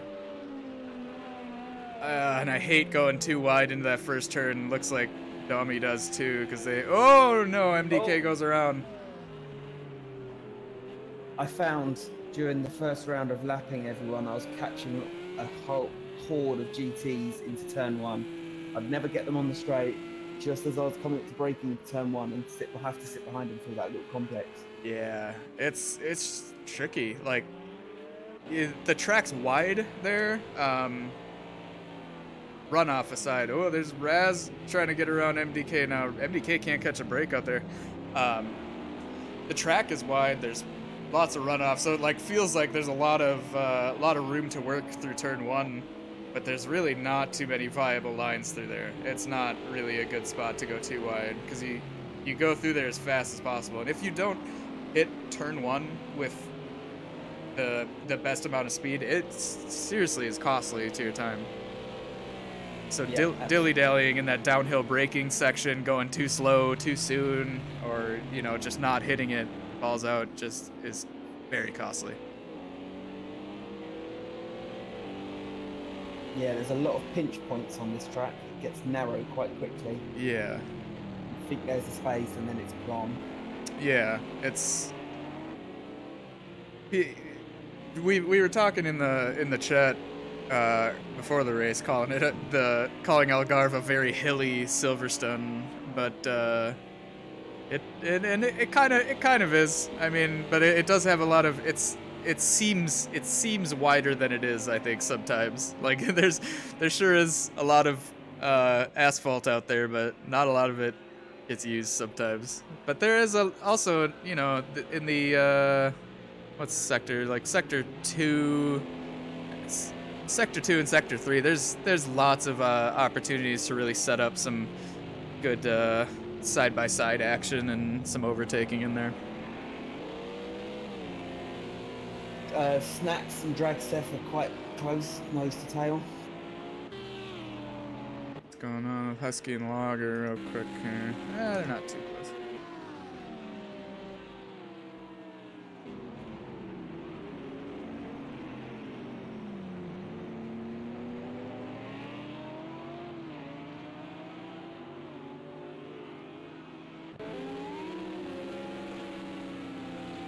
I don't see Ice appearing on the list. Yeah, I think Ice retired. He was making some good headway. I think he gained probably 5 positions. He had an incident with JAXA where I'm not sure what happened, but when I switched to the camera, they were both stuck together, going sideways. You know how cars do sometimes? They go side by side and just get stuck together in a spin. So I put JAXA into the back, and Ice gained 1 or 2 positions after that still. And I think he called it quits. He wasn't making any headway. Or he got just completely crashed out and obliterated, because sometimes that happens too. Something just happened with Bill. I think he's done a 49 left.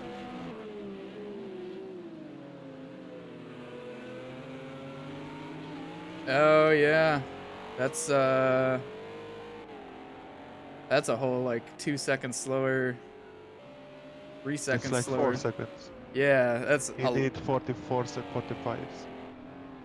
Is he maybe taking a lean fuel approach here? Is he really trying to save tires? I don't know if he. I mean, 4 seconds. That could be a spin, but. That could well be just a bad traffic management with an LMP. He might have had an incident. Yeah. Like, 4 seconds is in that zone where it's hard to say. It definitely wasn't anything debilitating as far as the race is concerned, but... No, the previous lap though, Shield did a 45 and Hav did a 49. So they're gonna be on each other's nose. Oh, yeah. They're gonna be nose to tail soon. Yeah, absolutely. And if you look further down the list, Husky's got a 45, Auger's got a 45, Echo's got a 45, Rubik's has a 45, Apex has... Everybody's going really fast, basically. Yeah, it's just whether if he can hold them up for the next 17 minutes and 45 seconds. Yeah, well, that's a thing with Have a Nice Day in P3. He's Kerman and Jim. If they carry on the way they are, Have is gonna be a wall to the podium. We've seen Have make a what did he drive? He drove a hatchback in the touring car season, and it was just the widest hatchback in the world. Like, you'd swear that hatchback was just a box truck or something on the road. Like, it's hard to get past the guy. He's not like a extremely defensive driver or anything. It's just he's so consistent and really doesn't seem to be surprised by anything. It's business as usual, and he defends like it's just naturally part of his line. It's just hard to get past him. So there's going to be a huge fight if any of these guys want to get onto the podium. Yeah, Shield looks like he's catching him at about roughly a second a lap, and with about 7 seconds to him, should be well, he'll probably get him with 10 minutes to go. It's just whether he can, like you say, whether he can get past. Hitting deja vu with Dragosath off in that same place. Oh, is he retiring? And he's retired. Yeah. Yeah, bad luck. Don't know what. Seemed like he was spinning at that spot both times. I don't know if that's some damage, suspension, or just not too familiar with the track. The track is very trying if you're not familiar with it. There's so many blind corners that you have to know exactly what's over the next hilltop. Oh yeah. I found that quite a lot when I was on the exit of, I don't know what one it is, and you're turning the wheel, but you think you're turning it enough and you're not, and then you're on the outside curb. Yeah, and when I was learning it, there's like 2 sections. I think it's just at the end of Sector 2 and the beginning of Sector 3. There's like 2 different complexes of curves where they seem the same. It's like an uphill left-hander, right, like uphill left kick, right hand at the crest on top of the hill, right hand downhill, and like I kept mixing up the two complex is that they seem very similar with all the elevation changes, so you expect the turn to be different than it is, because you kind of get lost on which hilltop you're cresting at any given time. But with some time, it's a very flowing track. It's a lot of fun to get on the power here. Yeah. Have in quite a lot of traffic. This is going to slow him down.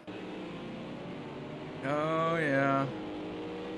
Is that a back marker in the Merc there? Or was it 2 back markers? That one looks like Miffy's behind him.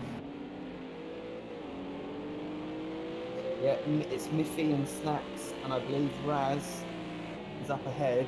They're all fighting for position.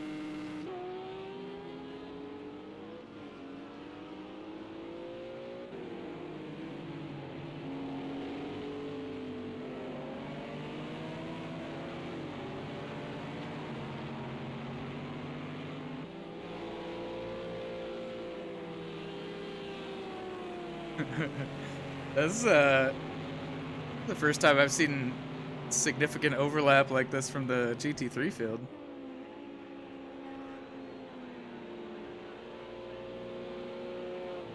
Yeah, I think this is rewarding the people that practice today. Yeah,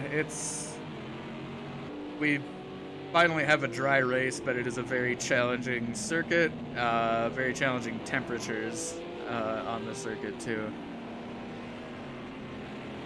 Yeah, and it's not one of those popular tracks that gets used all the time, so people are not going to know it as well as they would say a Spa or a Monza. Yeah. I hadn't driven it till a handful of months ago. I was on the career mode in the Lamborghini Super Trofeos. Have you raced this? So I hadn't even I forget about it. But it is once you get to know it, definitely a very memorable circuit.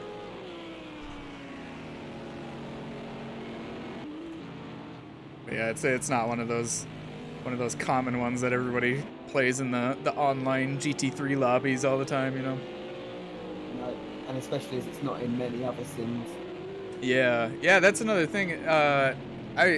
Before Project Cars 2 was released, I heard that this was going to be in here, and it's not in many others. I did some comparing and contrasting of track lists, and this one it gets raced in real series in GT racing a lot, fairly often. They have endurance racing here and all sorts of stuff, but it's just not represented much in sims.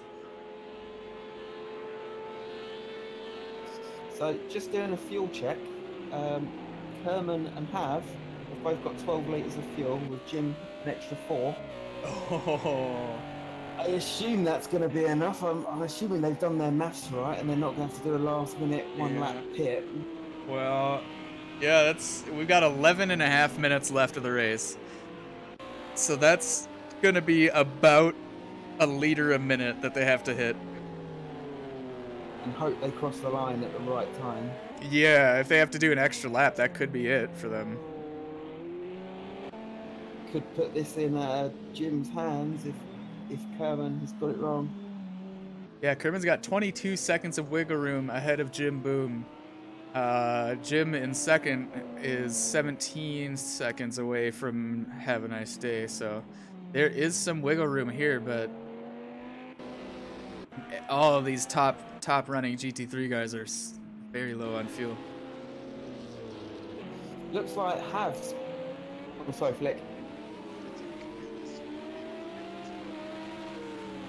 Looks like he's taking 1 liter per minute. Flickin', you got really quiet again. Sorry, my microphone is away. So looks like Bill is really on the limit. Well, at least he's got some wiggle room to actually do some lift and coast and do some fuel management here. Oh, I'm getting nervous. It's seriously like a liter a minute, and it seems to be fairly on par. Like there's no wiggle room for fuel. looks like the battle between Hav and Sjord has sort of evened out with their lap times. But that gap is still coming down. So, man, it is a close one on fuel, and it's gonna be, like I was gonna say this is one of those races where if you pit, you lose basically, because these guys have lost a lot of positions. But if these guys have to go for an extra lap and run out of fuel, then they're losing even bigger than if you would pit. So this is coming down to it.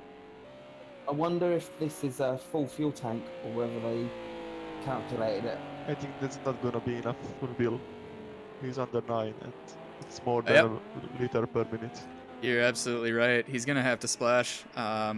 He's got just about 8.5 left, and there's 9 minutes left, and that rate doesn't equal out. Looks like he's forgot his fuel. I see he's pushing really hard still, while he can coast a lot more than this. I think, well, maybe he's decided to try to get that gap up from 22 seconds so he can splash and dash and not lose that P1. It's probably gonna take more than 20 seconds to hold on to that first if you go in for a splash, though.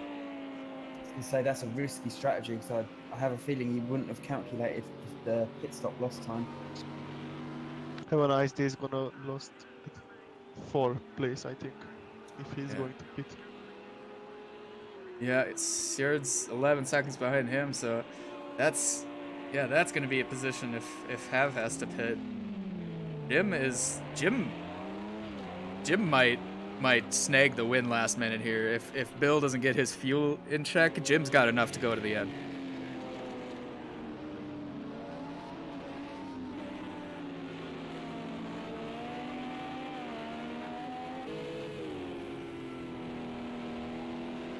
And yeah, if Hav pits, Sjord's probably gonna take that. 3rd. Lager would be up into 4th. That's gonna be extremely risky. I'm gonna place my bet on Sjord.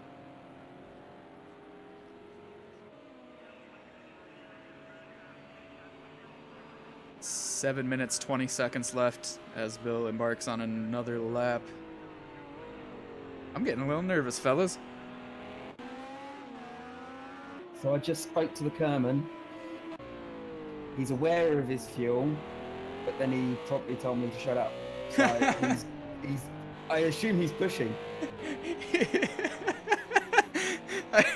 I wouldn't have expected anything else from him at this point. Bill Kerman he's been tested today. Bill's had some races where he's out in front and he can kind of relax and just hot lap and be in the zone and not be interrupted, but Bill is having some serious competition in the GT3 field this season, so Have a nice day in the pits. there it is, and we'll see around what time Sjord crosses the line. Gonna be right now, so that's Sjord up into 3rd place. Lager up into 4th. Hav is falling down.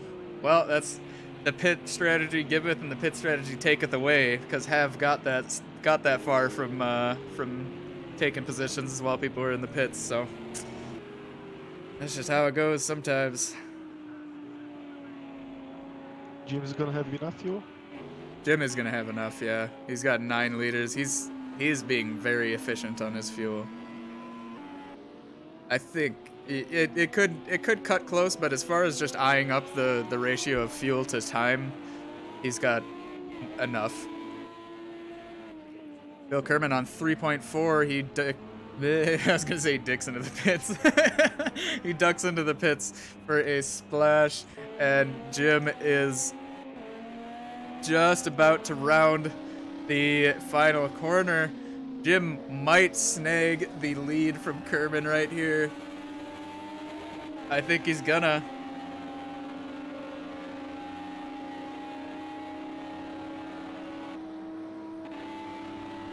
That's Jim into P1. Kerman's still in the pits.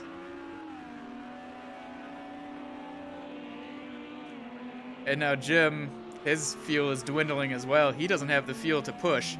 Kerman out of the pits, and the timer hasn't reset. There it is. 7 seconds to Jim Boom. If he pushes his absolute ass off for 5 minutes here, he may be able to give Jim a run for his money, because Jim can't push. He's got 7.4 liters left. Not a lot of room, but I don't know. He's a very experienced driver, so he's been pulling 145s. He clearly can pull the pace out while still being where he needs to with fuel. But has Kerman put soft tyres on and could do a last-minute quali stint to close that gap? The game says he's got hards on, but I don't trust the game's correct. Yeah, I don't trust the game in general. But yeah, it could be. We'll see what his lap times are. It's gonna be close to if you need to do one more lap after the 0 time. Yeah, that's another thing is Jim still, I mean, he's got enough to get to the finish, but if Do Jim... you think that? I don't think so. Yeah, he's got, it's close, but I think he's got about double the fuel to each minute, so I think if he's sticking around this sort of ratio, he could make it to the end, but if that's He's lifting. Yeah. If he has to do another lap, I don't think he'll make it. He might have to splash and dash as well, or spend some of that 6-second gap to Bill in coasting before the finish line, just to make sure he doesn't have to go out on another lap. So the pole position. What's that? Where is Turambar then? Oh yeah, Turambar is actually the race leader. Duh. Forgot this was multiclass for for a minute. It's been pretty tame in the LMP1. Yeah, you're talking to 2 LMP drivers here. Yeah, right. Well, yeah, you guys are here, and there's only four LMPs on the grid. You guys are all here with me. he can't lap one more, Jim, I think. So Jim's gonna be end after the time. He's not gonna do one more lap, I think. Yeah. It's a shame you can't race flipping, because even on a keyboard you were quicker than me in qualifying. I mentioned that earlier. I wasn't gonna mention you by name, but It's fine. I know my place. I hope I get back for the next week.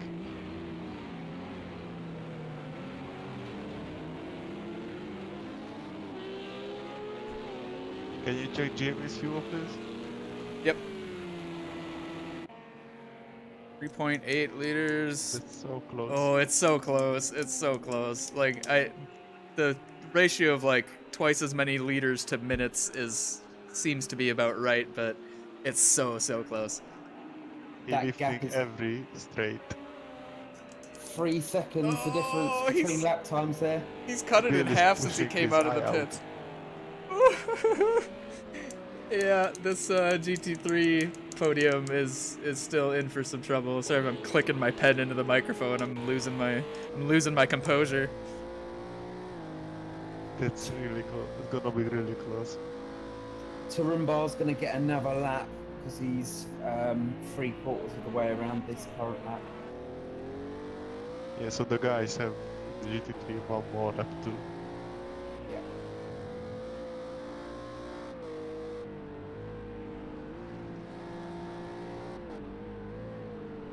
.6 litres for Jim. What's the fuel per lap?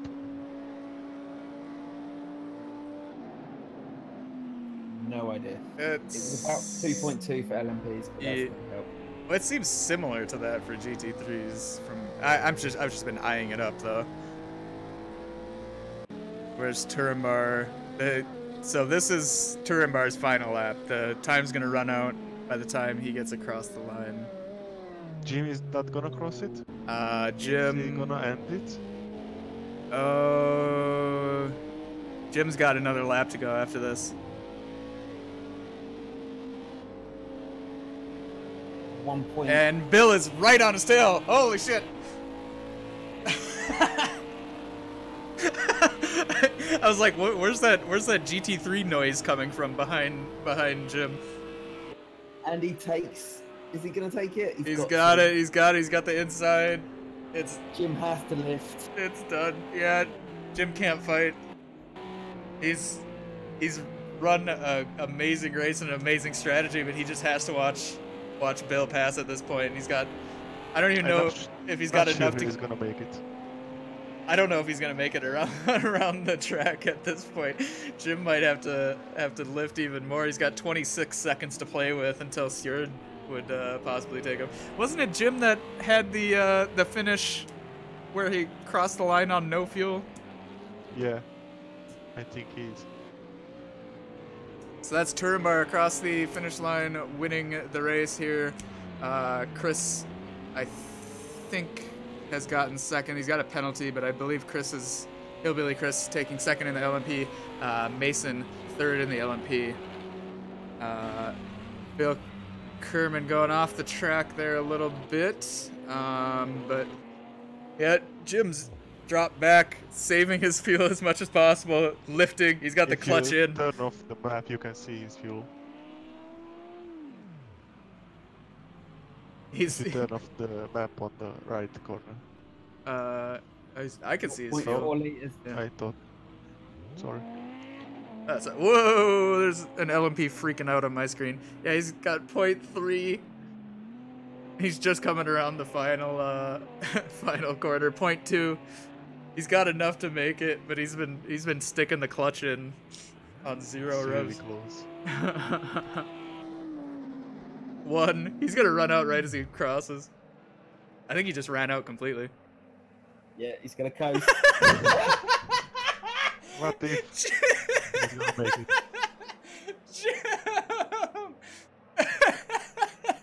Oh, is he gonna cross the line, Murray? Oh, he does. Oh man, Jim. Wasn't that him that got robbed of a position when he coasted across the line at where was that? That Hockenheim or I think that's the second time Jim's coasted across the line on no fuel. Yeah, I think he has. At least he didn't get robbed at the last second this time. Oh, what a race, what a race. That was interesting. So congrats to Turenbar. Got the race win here. Hillbilly Chris second in the LMP1 category. Mason in third. Albert fourth. Bill Kerman snatches the lead from Jim Boom at the very last second. The strategy just came right down to the wire at the end there. Absolutely amazing racing here. Fantastic racecraft from everybody.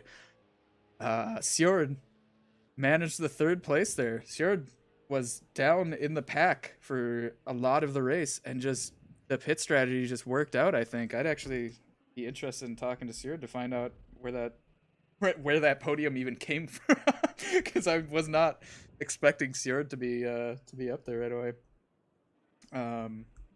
But yeah, the pit strategy just worked out, I guess.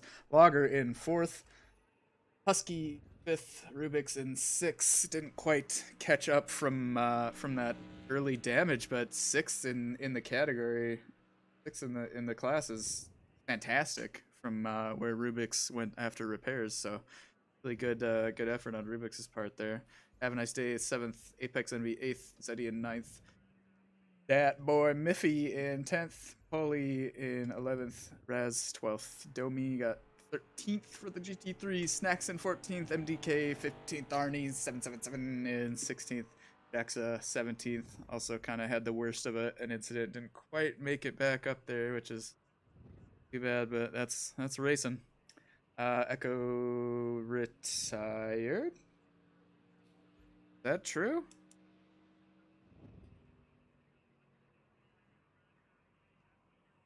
And Meeksta also retired, which we're familiar with, but I don't know what happened to Echo. I didn't realise he did either. Yeah, there's so much going on at the end there that I paying attention. So, Mixta, you're on interviewee duty. Winners. Who would you like? Winners, of course, Bill, Turimbar, and Jim for sure. Down. Okay.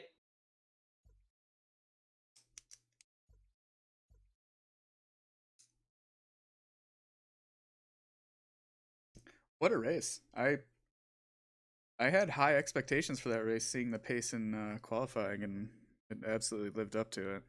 That was Turimbar. Hello. Hello. Man, that's another one that seemed pretty comfy for you out there. How'd that race go from your end? Actually, it was kind of a mess, this one, because too many GT cars, Yeah. and they were very, very, very slow.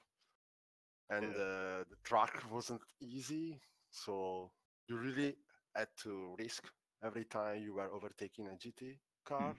And I touched at the start Zedian, and I made it spun.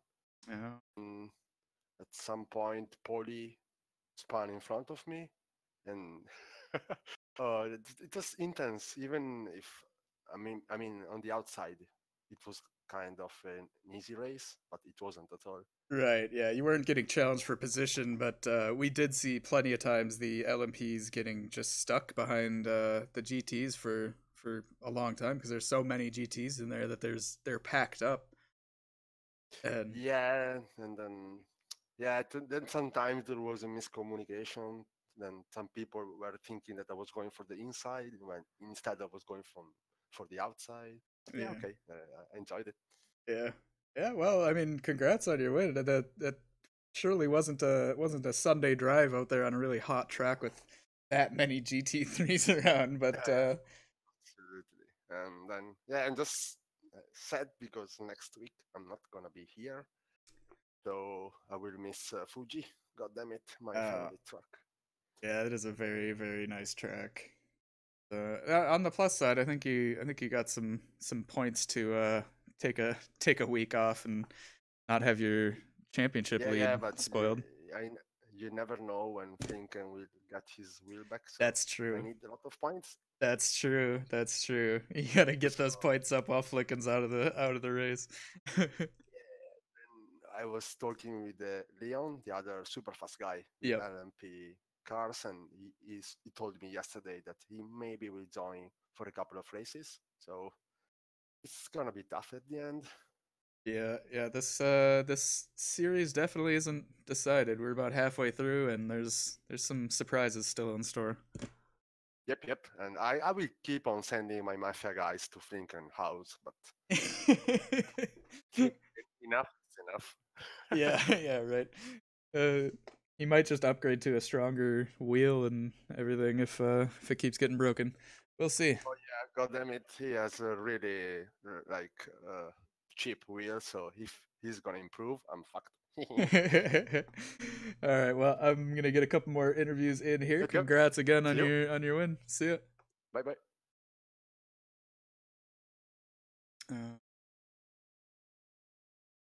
Bring. Bill, hello. Hello. What a finish. Guys, I'm sweating. Jeez. That was one of those finishes where I was getting nervous. 10 minutes out, I was like, I see the writing on the wall here. Yeah, same. I was really stressed at the end because I was seeing that Jim was behind me, so I was thinking, well, he'll have to pit for fuel like me. The gap kept increasing a bit, but not by much. And I thought, well, he's probably not fuel saving or anything. And then someone asked in driver radio if anyone was trying to do the race without refueling, and Jim Boom said something. So yeah, that was for me a bit of a moment. Yeah, we noticed that Flicken pointed out that about 10 minutes to go that you were not fuel saving, and I said, you know what? Bill may have done the math in his head. He might just be pushing his ass off for a brief splash and dash at the end. Yeah, that's what I did basically the whole race. He had At like the beginning, he had like a 20-second gap at the end, and I was like, he might just be trying to widen that gap for enough to get some fuel in and stay in the lead.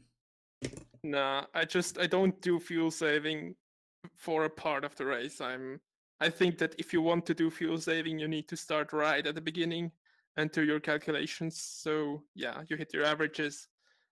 Yeah.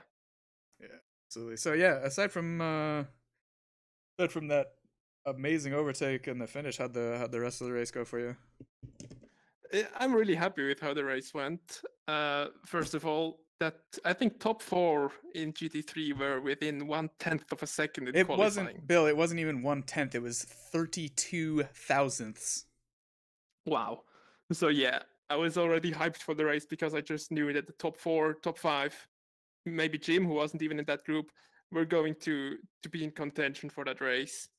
Here's what it was, Bill. I mentioned it many times in the qualifying, but I just want to tell you right now, since you bring it up, there was between Logger and you was 4 thousandths.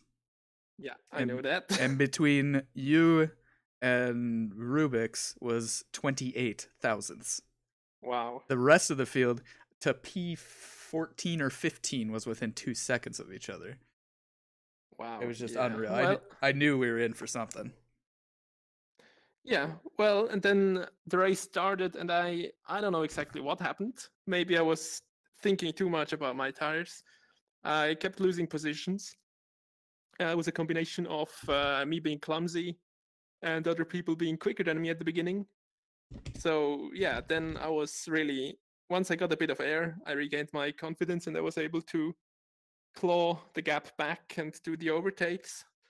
So yeah, mentally I'm very happy about the race because at the beginning it didn't look so good, but I turned it around. Yeah, you sure did. I think I mentioned during the race too that Bill's got to be enjoying himself. I know he gets a little bored when there's nobody out there to test him, but boy, is the competition fierce this season. Absolutely, yeah. I think some of the new guys who joined, like Rubik's, have really upped the ante in terms of what what the competition is. And also, I think that somehow the GT3s just don't create big gaps. I don't know what it is. Maybe there's less of a driving style trick you can apply to instantly be quicker, like in the aero-driven cars. I really don't know. Right. Yeah, there's no frills, no like electronic subsystems really to give you the advantage. Exactly, You can't yeah. get into a war of attrition like you can with LMP1 hybrid or anything. And Exactly, yeah. I think the balancing and tweaking has sort of put everybody. First of all, the bop on the GT3 field seems extremely even. Seeing a Renault at the front and just different cars at the front instead of Ferraris, you know. Yeah, I think the gap now is for most cars within a second, which is really good. Yeah, and also the like tire and suspension retooling that's happened recently. It's like reset the playing field a little bit on GT3s. Everybody has to like learn to drive again. Yeah, well now all cars just suck to drive. Yeah, yeah. Instead of some cars, they even the playing field. It's balanced. It's the same for everybody, right? Yeah.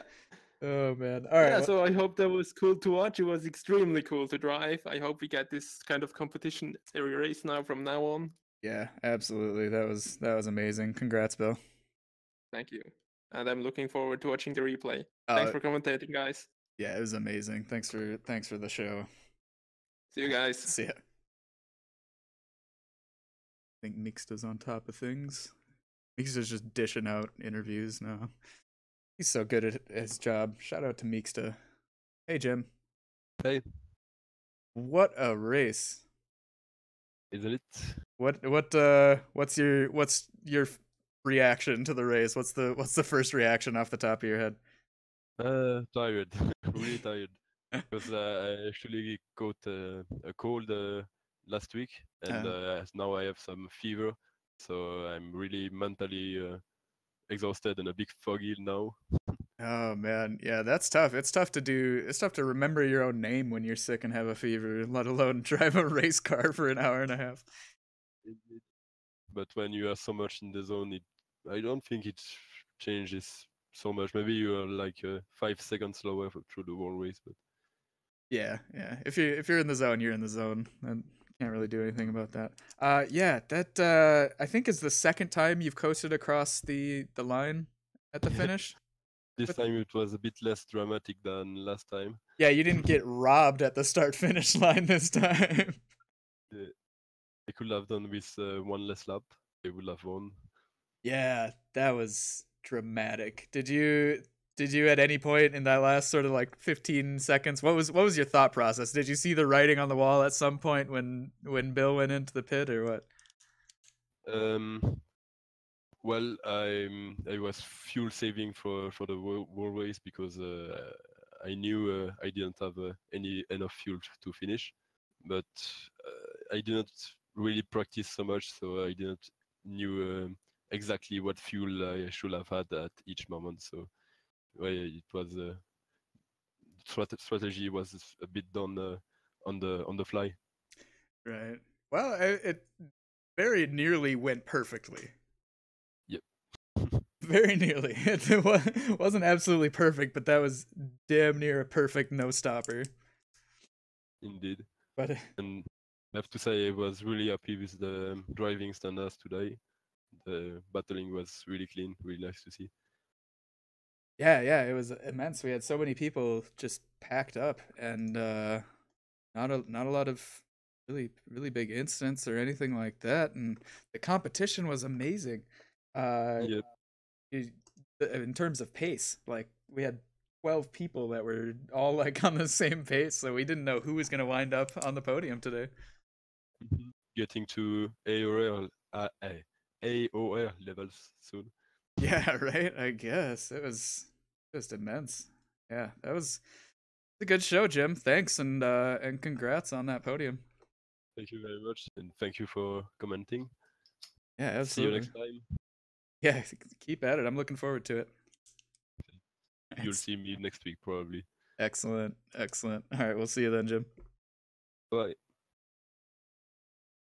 Got left Echo and Stewart if they're still around. Mix has been sending me points results as they get in. LMP, no real change in the points there. Oh, Stewart's here. Hello. Hi, Do I pronounce your name correctly, by the way? I've never asked. it's Sjoerd. Short. Yeah, close enough. Close enough. Yeah, that's about as close as it's gonna get unless I practice a lot. I've never met an American who can pronounce my name right, so that's okay. I'm used to like some sort of weird Nordic names and stuff, but yeah. Well, I'll practice a little bit. But hey, good race. How did you? I didn't see you coming to the podium. Like I did not expect that at the beginning of the race. Nothing against your driving style, but we had 12 people that were on like a same pace. How'd you get on the podium? What was your journey? A no stop. That was the way to go. I just was very kind to my tires, very kind to well, not very kind to my engine, but very kind to fuel that goes into it, and that made it to the end. So yeah. Yeah, I guess that's what it comes down to because we saw, like two shuffles of pit stops throughout the race where the front runners got knocked off like 6 positions. So I guess that Bill, Jim, and yourself were going for no stoppers. Bill had to splash and dash at the last moment, but I guess that's really what it took. Did you practice and get your numbers down a lot before the race? Yeah, I did my numbers, but I wasn't sure if I was going to make it. And in the end, it was I had a couple of liters to spare, so it was not too bad. But I had the number 4 breathing down my neck, and the traffic. Actually, my teammate saved me by creating a bunch of traffic. I could escape through. Oh, very nice. Yeah, that works out pretty well. I haven't looked at I think I've got the team standings here. Yeah. Okay. Well, I'm not gonna open my web browser to look Yeah, at so this. my teammate was a lap down, and he was making kind of a truly train, um, and that's created a whole bunch of back markers I could sort of weave my way through. And Logger, who was behind me, had a bit more difficulty going through this train. But when the counter struck zero, I had I think 2 seconds on Logger.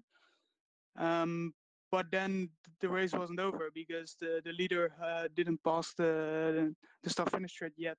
So then I had to eke it out an entire extra lap, and my heart was just going kaboom, kaboom, kaboom, and I couldn't really believe it that I was still in third place and that I could keep him behind me. But in the end, it worked out.